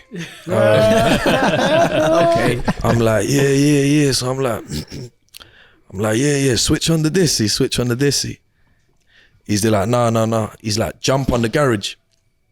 I'm looking at bro like, because I'll be real, man. Not to say I'm knocking the genre. You know, I would say like UK di gurti de vich UK garage, bro. Like that is a very UK thing, bro. But despite the fact that I'm born in London or from UK, I've not really been too heavy on garage. So I'm kind of like saying like, bro, I respect you. I'm there. Okay, jump on the garage. And then he's there like, do you know Punjabi MC's GT Rorte from the Switching album? I'm like, yeah. He's doing his thing. He's put that on. And then I'm catching the vibe. And it's making sense in my head. I'm like, okay, all right. And I swear to you, I was so burst, yeah. I'm there talking to him like we're just maybe like just chilling or hanging out. So if you even look back at the videos, I go, hey, yo, Sing, check this. Because I feel like I'm just singing it to him. Then I go, him. Bruv, like it was already loud, and it's still like I'm just in a different dimension at this point. I'm frass. No. So I'm like, yo, Sing, check this. Hey mama lini di photo chishe naale laini. And bruv, I swear to you, then I heard the crowd start screaming, and then I was there like, yo, what's going on? I'm like, this is happening. Vekh le aayo nu jadon teri yaad aayi ni, bin peete o nasa chade jaave. Nijara da truck balliye. Looking at him, I said, GT Road te. And bro, the flipping place was in Lalkarid. Everyone, I'm there like, at that point, I was like, boy, you better be singing in Surah. This is happening right now. I said, GT Road te. It's like, I'm going on. And yeah, man, it's still like, I had to just hand over the mic after that was done. And you know, I've just woken up the next morning now, man, and it's like I'm looking at the reception that this has had, and like mans are saying that this was a moment of history, and I'm just there like, fam, you know, whether it was Sing even calling me down, you know what, I'm big on ਨੀਅਤਾਂ ਰੱਬ ਵੇਖਦਾ ਮੈਨੂੰ ਨਹੀਂ ਲੱਗਦਾ ਸਿੰਘ ਦੀ ਨੀਅਤ ਸੀ ਕਿ ਬਾਈ ਇੱਥੇ ਕੋਈ ਆਪਾਂ ਕੋਈ ਪਟਾਕਾ ਅੱਜ ਛੱਡਣਾ we're gonna do ਕੋਈ ਬੰਬ ਸਿੱਟਣਾ ਇੱਥੇ ਮੈਨੂੰ ਇਹ ਨਹੀਂ ਸੀ ਕਿ ਬਈ ਮੈਂ ਉਹਦੇ ਸ਼ੋਅ ਜਾ ਕੇ ਕੋਈ ਪਰਫਾਰਮੈਂਸ ਕਰਨੀ ਹੈ ਨੀਅਤ ਸੱਚੀ ਸੀ ਦੋਵਾਂ ਦੀ and what happened as a result was like it became a huge point of, you know, it became a huge dialogue. Like man started talking about it. He presented it in a way because obviously there's a big fan following for Sing that aren't Punjabi, and he kind of like broke it down like, this is what Raf-Saperra done last night. This is a folk song by Deep Monarch, GT Rorte. This is Punjabi MC's music from the Switching tape, and I think was it Residential? Is that what it is? I think they do like a podcast as well, and bro sent it to me and he was there like, bro, like this has, that moment was even discussed on that end of year podcast as like an actual highlight. Damn. And it's there like the way he just broke that down sounded like a fucking movie, bro. Let's make some noise I'm a for filmmaker by trade. Honestly, I feel like I've been to Fabric in London. I'm like, yo, like this is That's crazy. That is crazy, man. That is a dope fucking story. Yeah, man. No, but that's how it went down, bro. And it's like, All right, you're asking all the questions from now on. With the audience, Yeah. that recepted, like took that was it reception? reception, Yeah. like where they like just like, Recepted it. Where you how do you feel seeing that audience and them agreeing with your sound of music, or not even your sound, that folk sound of music? Like, were you open, like, holy shit, it's not just Punjab, it's not just UK, it's not just Toronto, like there's like even the diverse type of people that may listen to garage, jungle, drum and bass, reggae, hip hop are now fucking with this too. It's like music's universal, no? Yeah, but like exactly that. What I would say to that, bro, is and I don't mean this in a demeaning way in comparison to other audiences, but that audience that night I feel was a very sophisticated audience in terms of not just Lana Pana, but in terms of their musical knowledge. I feel like most of the people in that room had an eclectic upbringing in music. I feel these people listen to a lot of music, and I feel like maybe one of the genres they probably least listen to might even be Punjabi music. It was just an assumption. I don't think that's true. Who knows? But my point is, I knew from the jump, this is looking like a crowd that is not like, you got to earn the screams from a crowd like this. And when I saw what impact I had with what we done, obviously myself and Young Singh, at that moment, I don't know why, but it just felt to me, I was there like, this is the Desi scene. I don't know what this is, but yeah, man's done couple shows, man's performed here and performed there, but this is the culture. And yeah, man, like they've got to see more of this, because, you know, like we all know GT Road, but it's still like some people were even saying like, yo, they were at the back, and they were only that the other day, the next day when they saw the videos, they were there like, this was a guy actually singing. We thought like it was like a folk record that you put on or like something. Yeah. And because most of the people couldn't even see you probably. Yeah, because it was like a high rise, but then it's like boom, like right at the bottom you got the DJ booth, and then I was just singing right next to Sing, and it's there like, bruv, like for them to say that I was like, bruv, you man must have been more juiced than me. Is that where Punjabi MC first reached out and said that he wanted to make music with you, or was that before? No, I was fortunate enough to be connected to Punjabi MC shortly after and around the time we were dealing with Shinda Paji for Snake Charmer. And that was a whole different situation, man. I think, you know, like it was not with Punjabi MC. Nah, he's absolute big love for Raj, man. Like he's one of a kind, man. It's there, like, you know, when I first met him, I was just so gassed. I was there like, yo, man, I had the good fortune of meeting him at his yard. So I'm coming in, he's like, yo, like, Raf, what's going on, man? I'm like, yo, MC. He's taken man into the record room that he's got, and he's there like, yo, man, like, you know, he had some vinyls there, and I'm deep in it, and I'm like, there's the MTV Awards, and it's still like, I've imitated that so many times, where even his like acceptance speech, he came up, he's there like, yo, MTV, make some noise, and like everyone went, wow, and I was there like, you see it. That's the fucking award he said that to. And even like the Mobos, like when we won that award over there, he just on some like, yo, peace, and like I'm just here right now, and I'm sitting. He had already made that beat, so this was supposed to be part of an album, and the beat was already made. I think when we think Punjabi MC, Desi music lovers think Punjabi MC, we're probably thinking legalized, we're thinking Desi, we're thinking grassroots, especially 100%. And this wasn't that sound, but Definitely not. It's still a track with Punjabi MC. And I heard like it was a commercial tune. I see what PMC is doing with the B line. I see what's going on. I see how contemporary it is. How can I make it Desi?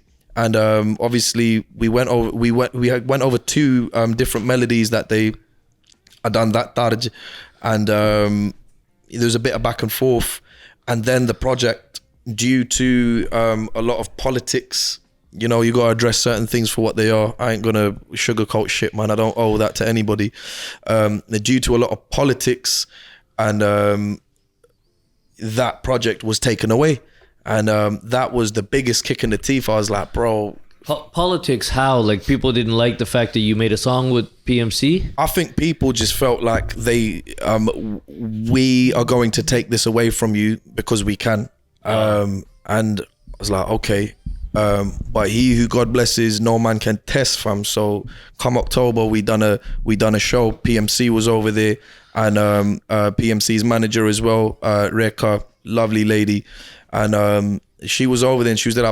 I was trying to make sure that I'm there that day, so then we can have that chat with your management as well. Because she's like, I wanted you back on that song, and I'm there like, regardless of whatever the situation or the politics was that got me out of it, I think it's fair to say both parties, my team and PMC's team, saw past that bullshit, and they're like, well, we're working because we got mutual respect as artists. I fuck with your music, and you know what? As much of as big as a legend Punjabi MC is, the way my man has bigged me up has just made me feel so like almost awkward, bro. Like, how are you bigging me up to this level, man? So nice. Do you know what I'm saying? That's crazy. That's crazy. Yeah, co-sign from Punjabi MC is a big thing. That's a huge thing. Big huge thing, thing, and it's man. there like even in And terms you don't of hear him co-sign too many It artists. doesn't no? co-sign anybody, No. man. It's always been Yeah. PMC with the bangers, and then it's like who sang the banger that PMC made. yeah, bro, Right? Nobody else. 100%, and it's there like I've been getting that vibe a lot, hearing your story and hearing the come up is like, the raw talent is there,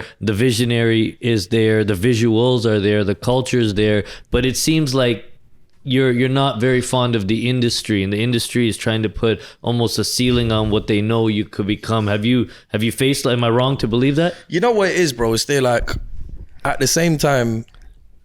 There's two sides you got to weigh out. Like my thing is, and in no shape or way am I saying I'm carrying the UK or UK stand up or You this don't have that. to say, we'll say you're carrying the UK. Nah, man. You know what it is? Because there's a lot of talent. Like, a couple of the guys you were listening to earlier, before we even started the podcast, all from UK, all very talented gentlemen. Very talented music, but I feel like the rebirth and the recognition of like UK Bhangra music came And folk from Punjabi music. Raf. Yeah. It came like there's people that were doing Punjabi music, but there's nobody that was doing this sound of Punjabi music.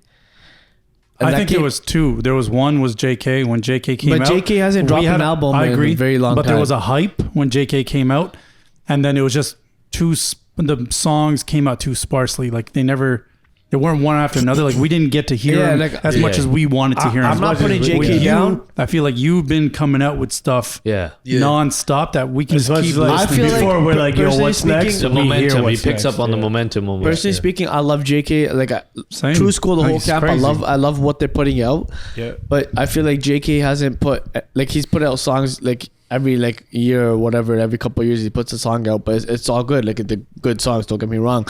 But I don't feel like there's somebody that's carrying that flag for the UK, like Raf has carried Yeah. in the last like a year and a half.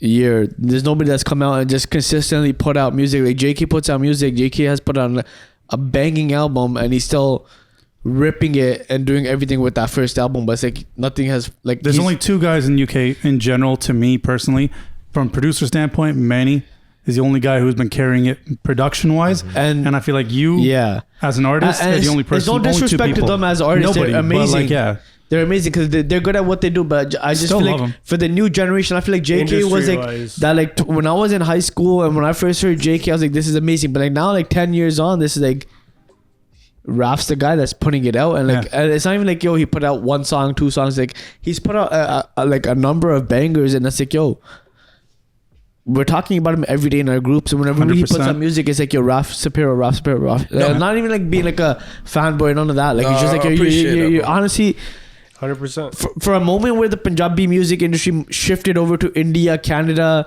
North America, whatever you want to say it is. Real talk, yeah. Raf was that breath of fresh air that came out. It was like, the UK is still here. Yeah. But then that brings me to another point, and I'm glad you wrapped it up in that way, because it made it easier for me to say this. So my point is, if Qudrati or cheese, maybe man not like Henny, bro, for me to be carrying that. But what I will say is, I'm not gonna say man's the fucking best thing that has ever come out of UK, but right now, I think it's fair to say I am a suitable, maybe, ambassador for UK. So for Yeah. me to be over here or in any other kind of I like that word. It's not like 100%. neta, like 100%. proper political. no, That's but it's not it's, even doubtful, It's, yeah. it's true, bro. It's still like I can be an ambassador for UK and I can show you how we put it on. Agreed. But can I take all the credit? No. And can I even necessarily say, coming back to what you said in terms of like having a glass ceiling above my head, is UK responsible for that? Absolutely not, bro. And it's like, but I gotta keep it real. Are some people in UK you're responsible for that? Yeah, man, they tried that shit, and I think they're still trying it. But at the same time, they're probably watching this interview right now, probably fucking kicking themselves, thinking, you know, what the fuck can we do, bro? But you know what I'm saying? Like, I'm not a big-headed brother, but at the same time, man, I ain't a fucking dickhead, bro. So take that how you want it. Top Boy season 2 coming out.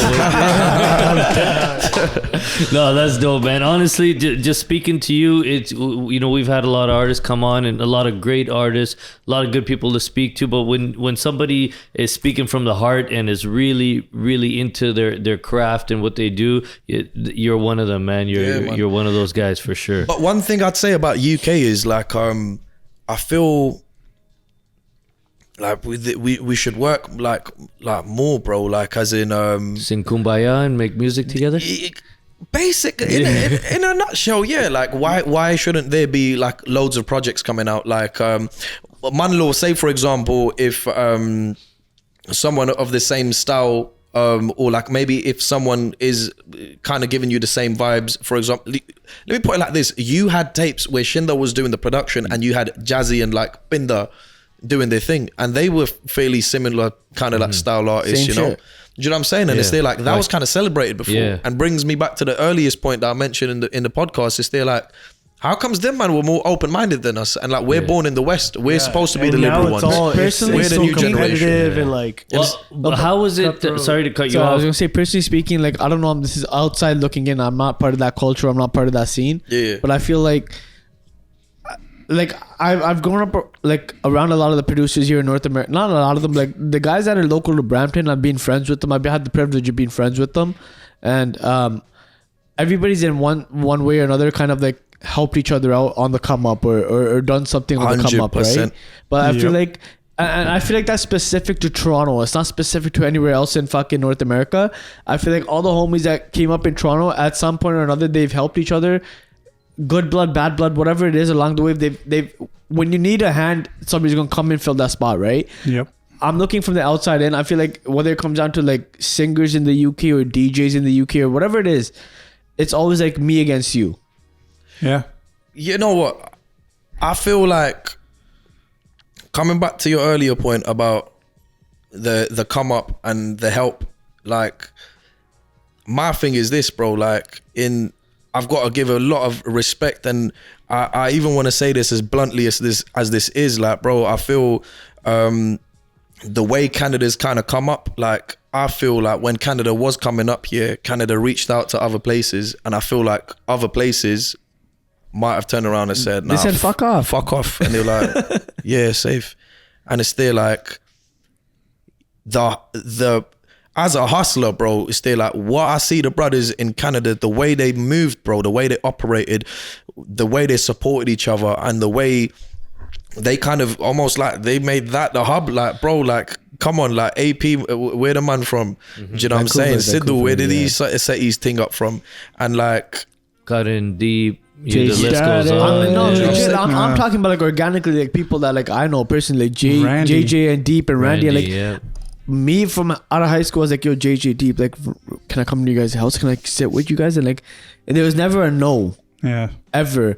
And it's crazy because like before these guys, it was like Hansman, Yeah. and even him, if I ever reached out to him, he's like, yeah, come by the studio, come chill, no chill, problem, like, do your no thing, right? problem. And there's always like there's love to like just like push the culture forward. But I'm personally, again, it's the outside looking in. I've never seen that from anywhere outside of Toronto where it's like, yo, come and see what's going on and then kind of apply that to your own craft. yeah. I 100% agree with that. Maybe you'll take But that I back feel with like you. England was ahead. Like they had some sort of foundation. Yeah. We had nothing. Yeah, like yeah. Huntsman, I just graduated fucking university or whatever. I used to finish Mixing school and go to mastering. Deep's studio. I used to finish school and go call JJ. until Like, can I then, come to your house and sit was in your nothing. basement Yeah. while you make music and like. But who was there before we- that? but we had Who? nothing But to- Masarai, yeah. like But that's we it. had nothing. Jyoti. So us working was like Deep and Randy and whoever would work Shout out to together. Randy. Randy's a G. Randy's my style. Notorious Jut, like crazy, yeah. like the guy who made that originally. Yeah. That whole thing, that whole come up was crazy. Bro, my But I've heard stories of, I don't know if I'm supposed to say, but I don't really care. Deep going to England and having issues working with some people. Yeah. Just because there's issues, there's politics, He there's said whatever. it on the show. He did, right? Yeah. So he's been there and he's like, yo, fuck you guys. Watch. I'm going to go back. I'm going to create my own ground. I don't need you guys. Yeah. Made it happen. Bro, and this is why I need to say it as bluntly as this, and maybe even kind of as selfishly as this, but I'm looking at the bigger picture, bro, and it's there like, I feel what I'm seeing, maybe a lot of brothers feel it, but they're not saying it, which is why I use the word ambassador. I'm not representing everyone, but I can only hold my own too. And my point is this, bruv, like, you know, like, I feel when you say UK, I don't think man's are speaking about the whole of UK. And my point is, in this, my main reason for coming Canada and Toronto and Brampton and all the places that man's gonna visit, bro, like, I am trying to build that connect with Canada, bro. And it's there like, as an ambassador, apparently a self-proclaimed ambassador, but my point is like, man's here to let brothers know, like, it's not a that thing, fam. It's still like, I don't know about them brothers that told you, man, fuck off in UK, but you know, we don't get down like that, fam. I see you brothers, and you brothers are from the West as well, man. It's still like, I can be in interviews talking as much Desi Punjabi as I want, we're but the same people. But it's still like, bro, like, man's from Streatham at the end of the day. It's still like, do you know what I'm saying? And it's still like, you know, bro might be from Toronto, bro might be from Brampton, and respectfully, all of us, our culture has been being surrounded by a lot of Desi culture, but at the same time, like, man, them are from the West. And which brings me to another point. It's there like, let's just say, without taking any names right now, that I say there's 4 guys that are You right might now. as well say their names. Go ahead. I can't, man. I can't. Because let's say there's 4 brothers right now that are running this Punjabi Desi game in terms of their names, the biggest names. Yeah, Sidhu, AP, Karan, and who's the fourth? I didn't say it. I didn't listen. I didn't say no names. Diljit. Hold on. I want to get into what he's saying. But my point is, at least 3 of those 4 brothers, bro, I feel like, respectfully to them and their talent, but I'm like, bro, a lot of these men have had Canada's been responsible for that come up. And it's like, not solely, because obviously these are, you know, these 4 artists are brilliant artists, and I'm not too sure about one of them, maybe he might be from America, but my point is, Yeah, Diljit's from America. he's from Java. But you know what I'm saying, like, that's basically my point. And it's there like, fam, sometimes it stresses man out. I'm like, bro, look at what man has actually done with the culture, fam. It's there like, I'll use Sidhu Moosewala as an example. That's big, bro. You know what I'm saying? Big respect to him. But it's there like, when obviously the way they came out, bro, when you know, big up, you know, Big Bird and Sonny Moulton as well, bro. Shout out. You know what I'm saying? When these man presented Sidhu, and I have to say, these brothers presenting him, bruv, man, like, come on, like, tracksuits, that's a UK and a Canadian thing, bro. Man, they ain't rocking tracksuits, bruv. Right. Yeah. Even America, bro, man, them don't rock tracksuits like that. That's a us man thing. It was unique to them, like, you know what I mean, like, Bro, now I'm seeing every artist in Punjab in Gucci tracksuits. Yeah. Do you know what I'm saying? with the rickshaw on the side, right? It's just And like, respect to Gucci. that. Respect to that. But my thing is, like, fam, I feel Canada was responsible for a certain aesthetic and certain packaging, and my thing has just kind of been this, bro. It's there like, if UK and Canada get together, because it seems like That's it. there seems like there's not to kind of make it like a formula, bro, but it's there like, what's going on, fam? Like, are man them just coming Canada to get put on and then going back, and then it's there like, man them honestly don't want to shout. speaking though, I feel like a lot of people that come here, they're like, yo, Canada on a school, Jana, Ghana, Katana, Yeah. right? There's a lot of people that in that order. Yeah, but in that order. But if you look, but at the same time, like, like when I was in like school or whatever, like 10-15 years ago, like I was trying to like, I was like, yo, I want to go to school, I want to go to law school in England, and I want to make music, and I'm like, I want to like I wanted to live in England and be a DJ in England, so I could put music out in England. But like the culture picked up here, and the culture kept me here, and like, we're DJing every week and we're doing whatever we're doing, and JJ's making music, and like, we're trying to follow his footsteps and shit like that. But like, it went from like the cultural shift went from like, yo, you wanted to be somebody making music in England to somebody making music where you're home. Yeah. And that's big, you know. The hub became That's here. mad. Yeah. That's actually mad. If you're from home and you don't want to be going there, and then like home actually like pops off to the point you're like, Personally speaking, I feel like Deep is the greatest example because Deep went to England. To do exactly like that. Like it was like, yo, if you want to make it in music, in our music, you have to go to England to make it in our music. He did that. And he went there. And he did his thing, and he came back home, And then he made it and then here. he made it. Yeah. and the man hustled, and that's what you man brought up something from literally nothing, bro. Yeah. And it's there like any man out there that can't respect that, then I don't know, man. It's there like, look, we've all got our own bias. We're all from where we're from. I'm gonna put my ends on. I ain't repping any other ends like I am Streatham. Do you know what I'm saying? You're up in Toronto now too, man. Come on. but you see what I'm saying? It's still like, yeah, we got that, bro. It's still like, yeah, I'm nice, I'm doing this, that, and the other. But bruv, just like from one hustler to another at the other end of the table, if you ain't seen what my man have done, and it's still like, bro, like these aren't small things, bro. Whether it was the flipping Brown Monday dropping their anthem, whether it was when Sidhu hit the scene with So High, bruv. I remember. Yeah. I just caught I just remember watching, there was like a top 10 or something, and they were just going through it, and there was only like about 5 to 8 seconds of it played. And I just remember, you know, when you're around something too much, then that thing wears off a little. Now you've kind of like, you're a bit more accustomed to it. But that first impact, that when I heard Sidhu on that beat, yeah, I was like, this is, and you got to realize this is like 2016 or something. And you know the kind of music I like, bro, in terms of hip hop, the old school, the 90s, the boom bap, and that is considerably seen as, you know, real hip hop. When I heard Sidhu on that fucking Big Bird beat, I was there like, even the way he's fucking spitting, bro, and it's there like his choice of words, bro, and it's there like, this is hip hop, bro, like legit, authentic. And then it went. I was in England. I went to England a week, or no, like 2 days after that song came out. Yeah. As soon as it came out, #1 fucking fanboy for me. I was like, yo, this song is too crazy. It was just. I went to England for my cousin's wedding. That weekend was like, obviously you got money and this and that. I made my cousin listen to that song non-stop. And then I went to the wedding, and Jags Climax is DJing, and I'm like, yo, can you play the song? He's like, nah. I asked my cousin, I'm like, yo, can you get him to play the song? He's like, yo, he's gonna play it in a bit. Get more and more licked. I'm like, yo, please, motherfucker, play it. Someone tell this guy to play the fucking song. If there's a square on the fucking dance floor, I swear to God, only this square at the beginning. The first time he played it, jumping up and down. Everyone else is watching. Hour later, I'm like, yo, play it again. I'm that guy who's telling DJ play songs fucking two, 3 times. Played it the second time, whole entire dance floor was going nuts. Because that song, it's the first time they're hearing it as well. First time they're hearing it. Like within a week is first time they're hearing it. That song, when it came out, when Uchi Angalna came out, that fucking whole thing, it was crazy. Because I was confused. You went from like, do we take it serious to like, that's it. I was confused. I don't know.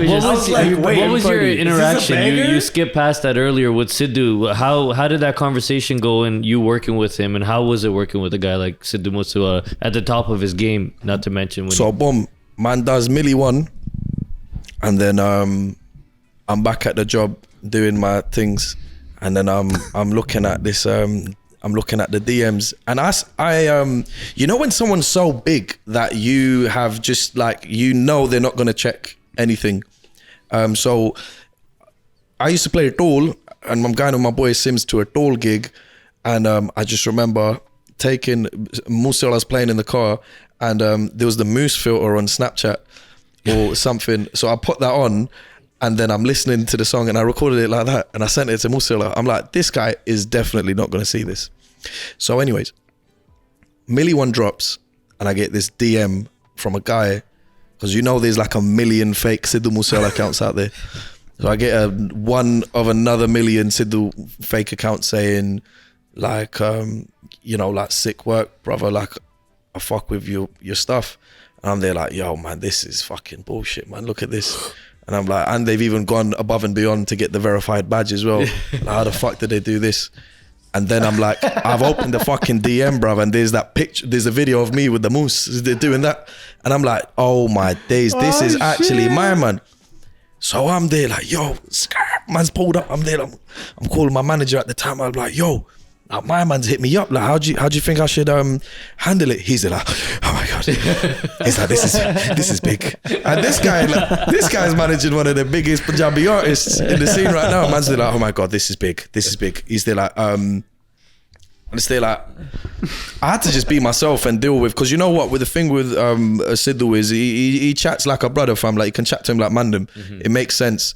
So I was there like, I'm not gonna have someone advise me how to handle this in an industry manner. I'm just gonna speak to him like mandem. Like I'm like, listen, bro, I'm humbled, I'm honored for you to have even like reached out to man, bro, because I don't even think he's the kind of brother that reaches out to people like that, bro. You know what I'm saying? So we exchanged numbers, he jumped on the phone, and this is the jokes thing. He picked the phone up, he was there like, we're talking, and he's like, Adeel, you know, what you're saying, obviously that's my name, innit? So he's there like, how you, because that's the name I credit my videos with, Adeel Qureshi. So he's there like, yo, Adeel Kadam, he's there like, listen man, I seen your work and it's fucking brilliant. I saw the video that you done for that Raf guy, and you know, I really like it. And I was like, so wait a minute. Yeah, I was there like, and I took pleasure in saying this as well, but I had to kind of like break it down. I was like, jira Raf-Saperra hai na, oh man up, and there was quite a silence on the other end. ਮੈਂ ਕਿਹਾ ਮੈਂ ਹੁਣ ਗਾਇਕੀ ਦੇ ਖੇਤਰ ਵਿੱਚ ਮੈਂ ਹੁਣ ਆਪਣੇ ਪੈਰ ਢਾਏ ਨੇ, ਬਟ ਮੈਂ ਪਹਿਲਾਂ ਫਿਲਮਾਂ ਦਾ ਕੰਮ ਕਰਦਾ ਸੀ, ਮੈਂ ਹੁਣ ਉਹ ਜਿਹੜਾ ਮੁੰਡਾ ਸੀ ਜਿਹੜਾ ਗਾ ਰਿਹਾ ਸੀ ਨਾ ਵੀਡੀਓ 'ਚ, ਉਹ ਮੈਂ ਹੀ ਆ. He's like, oh ਬੱਲੇ ਜੱਟਾ, he picked up, he's like, yo props man, he's like, ਬਹੁਤ ਵਧੀਆ ਕੰਮ ਹੈ, ਬਹੁਤ ਘੈਂਟ ਆਵਾਜ਼ ਹੈ ਤੇਰੀ, your styles ਵਧੀਆ. ਉਹਨਾਂ ਨੇ ਤੇ ਮੈਨੂੰ ਐਡਵਾਈਸ ਦਿੱਤੀ ਸੀ, ਕਹਿੰਦਾ ਭਰਾ ਥੋੜਾ ਆਪਣਾ ਲਿਰਿਕਸ ਦੇ ਉੱਤੇ ਧਿਆਨ ਦੇਈਂ. He's like, make sure you've got like, you know, dope lyrics. But you know, no stress. But yeah man, I like your videos coming down UK. And I was avoiding it. At first I thought he's working with like another music producer in Canada that's basically wants to, I thought basically these man want to make a video but they've got their own director and they want to use my team. And I'm like, nah man, like it don't work like that, bro. If you want that vibe, you got to come to me. I'm sorry. So I was kind of like, okay, where's he going with this? And he just said it straight up. He's like, look, man, very simple person, bro. Very down to earth person. And I feel most of the mans that are kind of doing their thing right now on a spiritual level, I think they're very simple people, bro. And anyways, he very simply said, boom, I want you to shoot this. I love your work. I'm going to play you the album. Pick whatever song you want from it. मैं तेरे कोलों तकरीबन 3-4 video बनाउणियां ने. And I went into kind of panic mode because there's some directors and producers that work on multiple projects at a time. I don't do that. If I am shooting one thing, then I am only taking on that project. And so I was like, look, Baji, look, we'll go over it. And then I basically told him, look, I had the phone call, I heard the songs. And you know what, for me is very important, especially as a director, to be able to kind of understand the emotion aspect of something. So then I'm asking him things that he didn't really need to do for someone of, you know, he might be looking like, you bro, like, you're nobody. I'm Sidhu Moosewala, who the hell are you? But everything I was asking him, he was kind of giving me. And for example, I was there like, yo, I'm like, can you just like, let me understand like the poetry of the melody as well. It was for Celebrity Killer. I'm like, Baji, can you just like turn off the music and can you just sing it to me? And he sang it a cappella. And you know what? I think Sidhu's a brilliant vocalist as well, man. And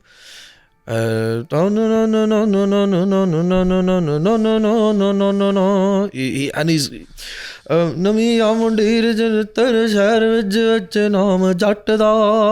these are all his compositions and these are brilliant. And I'm like, there's almost something so operatic about this, and there's something so grand, and this is why I felt like I'm in safe hands as well, because his vision was kind of the same. I was there like, bro, this just needs to be an American Werewolf in London. It just, you don't need to watch that film to know what it's about. Do you know what I'm saying? What can fucking happen in American Werewolf in London? Do you know what I'm saying? And the same way, Sidhu on a Sidhu on a drill beat made by Still Bangles featuring Tion Wayne, and the song's called Celebrity Killer.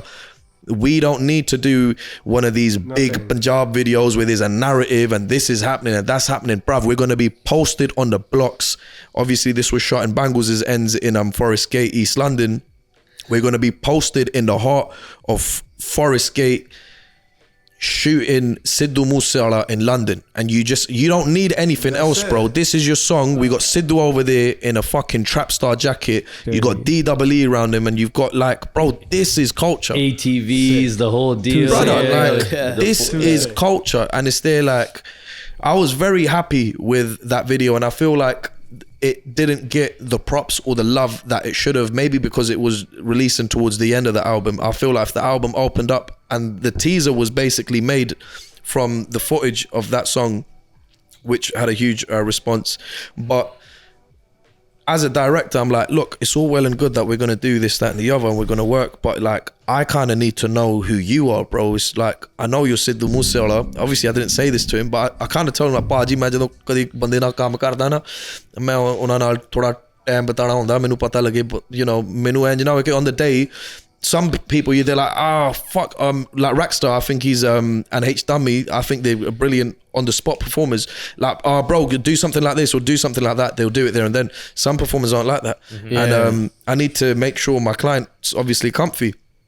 So let me come over there and like, it's kind of like vocals. A music director is not going to make you sing a song that your vocal capacity isn't within. He's going to make the best tarj for you according to what your gala can handle. So I like doing that with artists as well. Like, what is your performative kind of like, what's your performance capacity? So I met up with bro, and he kind of knew what he was doing, to be honest. He was there, like, he felt comfortable doing what he was doing.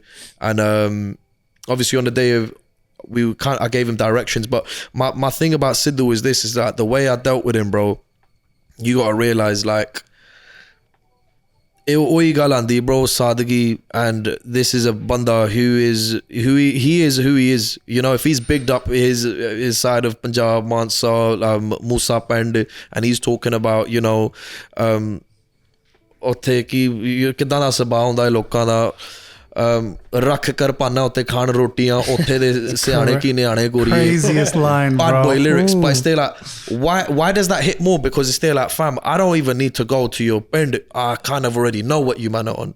And you know what I'm saying? And it's still like, I think he was, and he is who he is.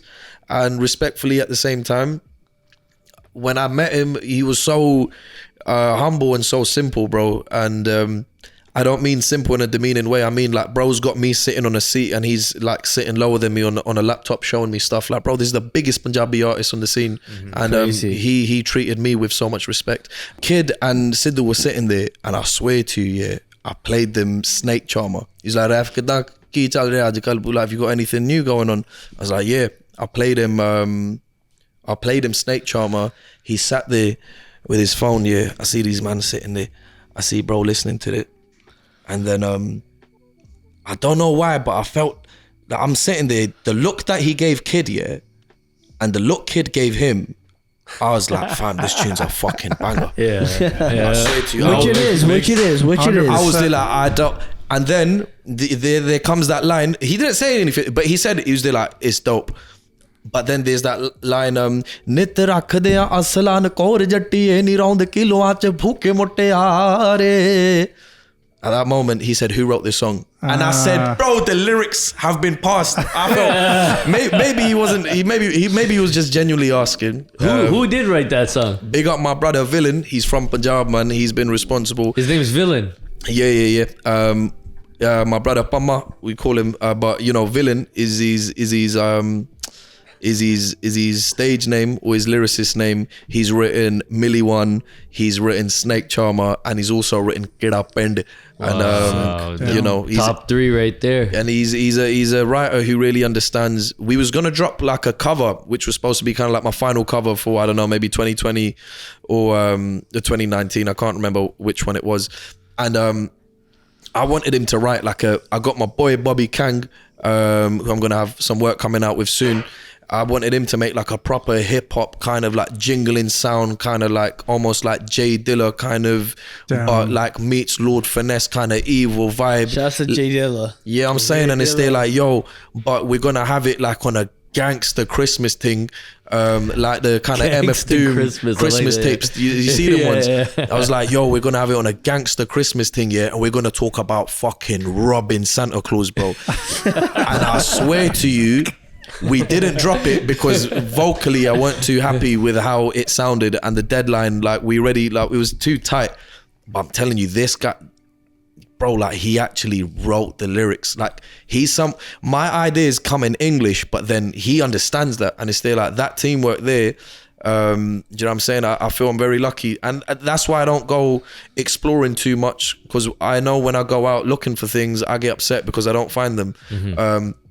But then again, at the same time, I'm open, man. I'm a collaborative guy, and I speak to everyone knows, like a lot of the market Punjab च दे भाई बहुत तगड़े writers बैठे आ, जिथे भी साडे UK Canada दे विच जेड़े भी बंदे लिखदे आ, bro, I would encourage you, like, bruv, I'm not some snob that if you're going to reach out to, man, I'm not going to work with you, bro. Like, writers, reach out to, man, and if you're dope, we'll get it cooking up, man. You know, did you have that talk with Sidhu? Because he's obviously a writer, he writes for other artists. Did you have that conversation? You know, the thing is, bro, stay like, मैं पाजी नाल बड़ी गल्लां नहीं कीतियां about music and stuff, because जे उन्होंने पूछ लिया मैं फिर उन्होंने दस दिता सी, but मैनू फील होंदा है कि जे किसी ने तानू उंगली दित्ती ना, तुसी हत्थ ना फड़ो उन्हां दा।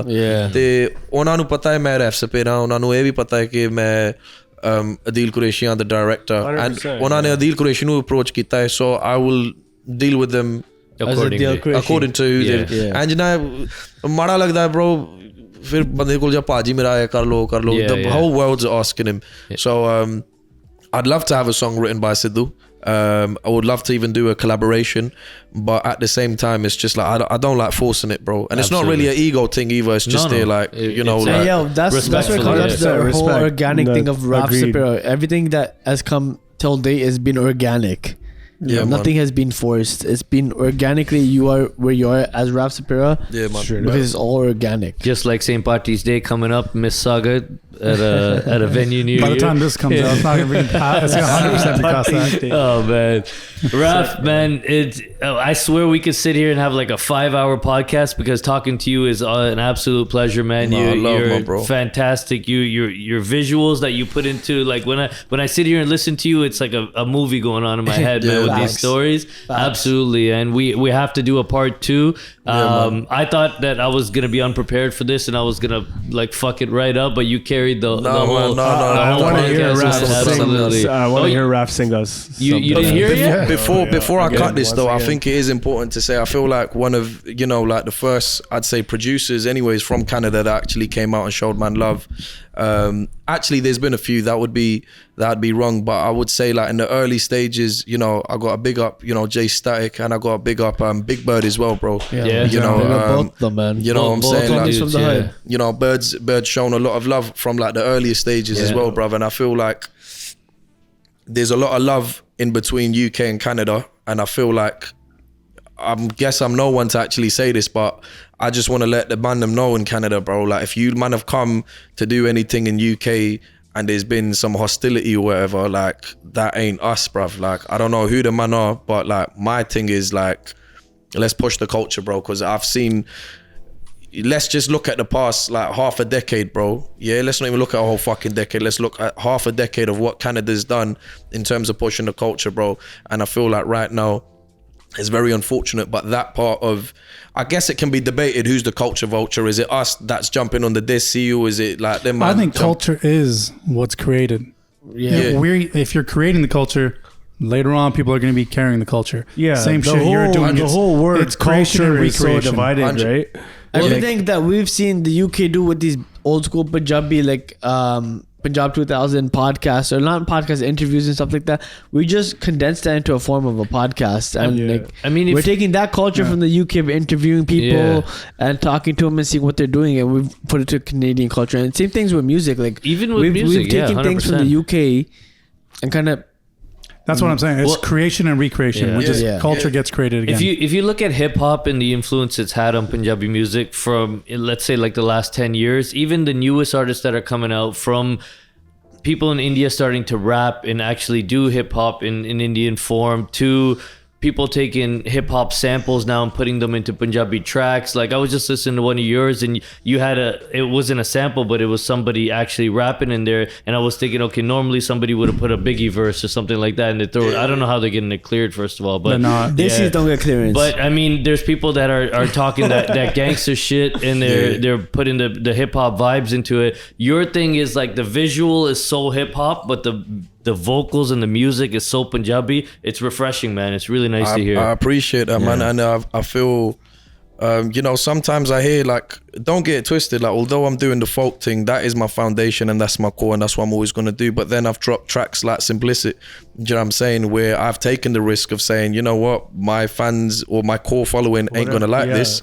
But let me try this. But at the same time, like, listen, I'm here to experiment with sounds because I know I've been most of the clubs and the parties I used to go to as a youth, fam. Like, I never used to go to Bhangra raves. Like, you used to be going to, we might be going to a bashment rave, you know, you're going to hold a wine with a gal over there, fam. You ain't, you know. Yo, you hear them at Bashment. Yeah, Bashment. shit up, bruv. Yo, you gotta be careful too. You're inviting a lot of Canadians out there. Instead of Southall, we're gonna start showing up in South London. You better be able to take care of us, bro. Culture. But my thing is this, bro. It's still like, fam, like, I know when me and the man were going out for a night out, what our night out was, and if you didn't secure a wine that night, fam, it's still like raw. But what were we securing the wine to? And it's still like, what sound is that? And it's like, I kind of want to, you know, we've spoke about this, JJ, in terms of like the kind of sounds, and I've even mentioned that in studio as well. Like, yo, listen, like the kind of, even whether it's like the Afro kind of a beat vibe to it, or even if there's like a B line where it's just there, like when you hear Barood, when you hear Snake Charmer, when you hear that Bhangra side to Raf-Saperra, you know the way you want to dance. But let's explore some different sounds in terms of like different ways you might want to dance. You might not want to dance, fam. You might just want to, you know, you might want something where you got your drink in your hand and you're just rocking your head, fam, and it's there like, do you know what I'm saying? Or you might want something where, you know, listen, there's a lot of sounds to explore, and I'm just only getting started. Absolutely, man. For only professionally singing 2 years, there's a lot to come from Raf-Saperra. Oh, hold on, quickly before we go, what is Raf-Saperra? What does that mean? Where's the name come from? The name comes from, like, I feel I was having this thought to myself recently, like the name was actually a rap name, because I feel anyone, especially in London, like there is an age where whether you are a rapper or you're not, like you're rapping, and it's there. Like we used to have a very religious kind of link up every Friday at my brethren Marcus's yard called Boomtang Fridays, which was ironic because there was not even a single gal there. But there would be a bagger man just crammed up into the living room. We'd put a beat on and everyone was writing bars. Even man them that didn't even spit were writing bars just to keep up. And I'd be over there, I'm writing whatever. And there was a few different names that I kind of wanted at the time. Do you know what I'm saying? It's just real, bro. And it's there like, it got to the point I was there sitting with my brethren, Veli, Kiz, and I was like, bruv, look, I'm thinking of two names. It's either going to be Raf, or I'm thinking like, you know, Nag's been one of my favorite tracks ever, bro. It's there. I like the element of a snake charmer, keel ke patari vich pauna and all that shit. And I was there like, it's either going to be Raf or it's going to be Saperra. Which one do you think? And then he just said it. He's there like, why don't you do both, like Raf-Saperra? And then that kind of became my rap name. And Raf-Saperra doesn't sound like anything desi either. Like phonically as well. Yeah. Do you know what I'm saying? Saperra's an instrument, am I wrong? No, Saperra's like a snake charmer. Oh, okay, so, that's the name of a snake charmer. Okay. Yeah. And then Raf, does that have a meaning? I mean, Raf was just an acronym. Like you would say, there was you know, the third album by True School, Raw as Folk. I started using that word almost like an adjective for shit, bro. Like, yo, that shit there is raw as folk and this is raw as folk. So I'm kind of making my own slang amongst like non-Asians who don't even know, like even Punjabis, I don't think really in London anyways knew that album. Put that together. Yeah, so that's crazy. Dirty. So bomb man's over there just saying like, yo, that shit's raw as folk, that's raw as folk. To the point like my man them are saying it now, like, yo, you know what I'm saying? And like my boys who are rapping have got like now interludes that are called raw as folk, and that features me as a rapper on it. But this work never surfaced, unfortunately. So speaking of you as a rapper, is that something we want to see from the Saperra crew, or? You know what, 100%. Like we've been considering. I know you kind of messed with it a little bit with the last track with G-Funk. It comes down to if it's the right project, I'll do it. But if it's not like I'm trying to push an agenda, because I'm not a rapper, man. Like I'm telling you, bro, there's a reason although I was in that same room with all my man them rapping and writing, there's a reason I didn't continue doing that, because I saw what them lot were writing and how they were writing. It's just, they're like, fam, that's not me, man. But I can admire them, and I'll still be here. Like, put a beat on. I'm always down to freestyle, even if I'm chatting absolute Give shit. it a minute. We're gonna have a beat on real quick. Shit, yeah, off the record. But I'm always down to just chat shit, have fun. But yeah, so when I started using that so much, it kind of became like, and even in the Chaka there video, like I'm there rocking, and the Raw's folk jumper. If you ain't seen that and you look Bro, back I'm at gonna it, pull it up right now. it's gonna be embarrassing. My hair is growing vertically. Yeah, man. So it's there like, and then shortly after that, yeah, I started seeing other people using, because like prior to that, no Punjabi other video had like people using Raw's folk as kind of like an expression, and then I started seeing it after that. So I hope you copyrighted it. With all due respect, I'm gonna give myself some sort of ownership over that. So I was there like, I have liked this word so much, and I've loved this album so much, so I'm gonna kind of rock with it. So I won't use it all together, but I'll make Raf out of it. So Raf is an acronym for Raw's folk. Oh, you wait, Raf. You're starting a lot of trends, man. I guarantee the next video we have is somebody's gonna have Dolce Nia like you guys. Oh man. shit, you've been noticing as well. Yeah, the culture, man. But you're setting a trend, and people are following through with it. And I mean, like you mentioned Dipset earlier, people started wearing pink, you know? Like, real talk. And it's not like you got to be happy about the fact that you're putting something out there, people are accepting of it, right? Yeah, I mean, look, man, at the end of the day, I'm just here having fun. This spotlight that I've been given, Paramatma ne meher kiti hai. I don't know how long this is going to last. Might be another month, might be another year, might be a decade, but so as long as I'm here, I want to keep my intentions honest, and I just want to have fun. No, I think for Shout out to that, everybody here could say that, man. You're gonna be here for a long time. Just don't forget about us when you're here. No, man.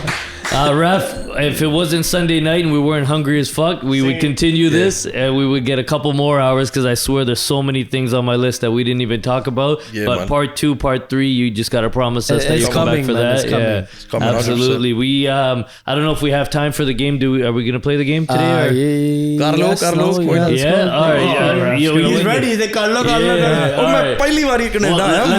Let's take a quick break. Let's take a quick break, and then we'll play the game. All right, we are back for the last edition of this show. We've had a fucking really good time. I'm gonna say that we've been drinking. Our tolerance is low because we've been away for a while, but I'm kind of ripped. we held it down. I'm alright. Manit's barely holding on to that mic right now. He lets go. I'm kinda ripped. Face plant on the table. But we had a good time, Raf, man. Thank you so much for coming out. We gotta finish it. Thank you for having me. I honestly feel like, because you mentioned you've seen some of the episodes, and the ear that you have for music, that you might be able to take that belt home today, because nobody's really been able to challenge my guy over here. Yo. I'm already just saying, yeah, this ain't gonna go well, but yeah, boom, let's go. So Man, don't back down easy in it, but same time, okay, I don't think I'm got winning this. this. you watch the show, I'm you gonna take know a what drink the for name good of the luck. game is. I'm not gonna explain it. If you don't know by now, you better go back and watch the rest of the episodes. We got DJ Prodigy right here. He's about to hold it down. I feel like I know what he's gonna play, but I haven't seen the list.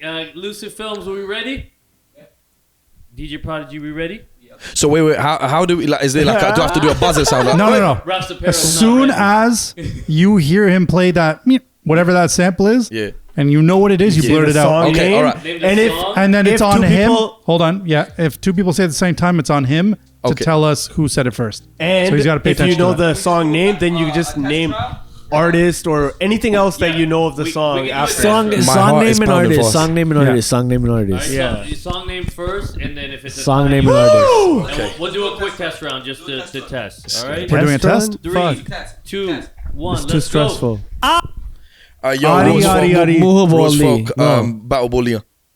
Oh shit. Who got that? I think he got I that. got that. I got that. All right, so like I said, can we get a drum roll for this one, man? It's been a test. I listen, Yo, man's got to bring the belt home, man. All right, DJ Prodigy, let's go. Track number 1. Oh, No, don't you Where get you on a that? Punjabi toll? No. Oh, is that what he said? No, I need to hear it. Jed Mai. Oh, Jind Mahi. Oh. Play it a bit All right, longer. let's go again. Jind Oh, Gordon Nalo. No. Pinda Jat. Jat got a tattoo. There you go. Okay, all right. Okay, all Hold right. on, show him the morning. Show him the more. 1-0. Jat really got a tattooed. tattoo. Come All right, on. DJ Prodigy, track number 2. Let's go. Oh College. No. Kalwinder Dhillon. Menu dege Anishani. no. Oh, shit. Kalwinder Dhillon. College. Play it again. Play it again. No. Wait, play again. Okay. ਹੁੰਦਾ ਜੱਟ ਦਾ ਵੀ ਰੌਲਾ but ਬੰਨੇ ਦਾ ਫਿਰ ਕਚਹਿਰੀਆਂ ਚ ਮੇਲੇ ਲੱਗਦੇ ਕਚਹਿਰੀਆਂ ਚ ਮੇਲੇ ਲੱਗਦੇ Nah, he said it first. No, you actually said it. Yeah. No, you said it first. No, ਧੰਨਵਾਦ ਸਾਰਿਆਂ ਦਾ I sang it, but I didn't say ਕਚਹਿਰੀਆਂ ਚ ਮੇਲੇ. Hold up. Is it just me or does Munir look really sad? I'm so sad right now. Okay. We got one for J-Statik, one for Raf. Track number 3, Prodigy. Let's go. ਸੋਚਿਤ ਪਿੰਡ ਰੱਖਿਆ Yeah. ਮੁਖੜਾ ਦੇ ਕੇ ਗੱਲ ਸੁਣ ਮੇਰੀ ਕੰਨ ਲਾ ਕੇ ਹੰਨਣੇ ਜੱਟ ਦੀ ਮੁਖੜਾ ਦੇ ਕੇ Wait, play. Dupatta tera. ਤੇਰਾ ਯਾਰ ਬੋਲਦਾ Dupatta se- ਯਾਰ ਬੋਲਦਾ ਮੁਖੜਾ ਦੇਖ ਕੇ ਬਿੰਦ ਰੱਖਿਆ ਹੋ ਤੂੰ ਨਹੀਂ ਬੋਲਦਾ ਯਾਰ ਬੋਲਦਾ ਇਹ ਜੱਟ ਦੀ ਪਸੰਦ Okay, hold on. that's Jat di One more Pisan. time. Ready? Let's go. No. ਮਲੰਗ ਬਾਣੀਏ ਮਲੰਗ ਮਾਰੀਏ Fuck. I was trying to sing the lyrics in my head so fast. All right, so me and Jyoti are out of this, and this is the final track. Yeah, so Yeah, I thought I was gonna flop it, bro. At least you made it here. Okay. All right, you got yourself in the game. Don't lose. All right. Boom, let's go. All right, track number 5. Let's go. I got it. Hold on. Roll me again. No, you don't get to decide. Okay, yeah, fine. Whatever.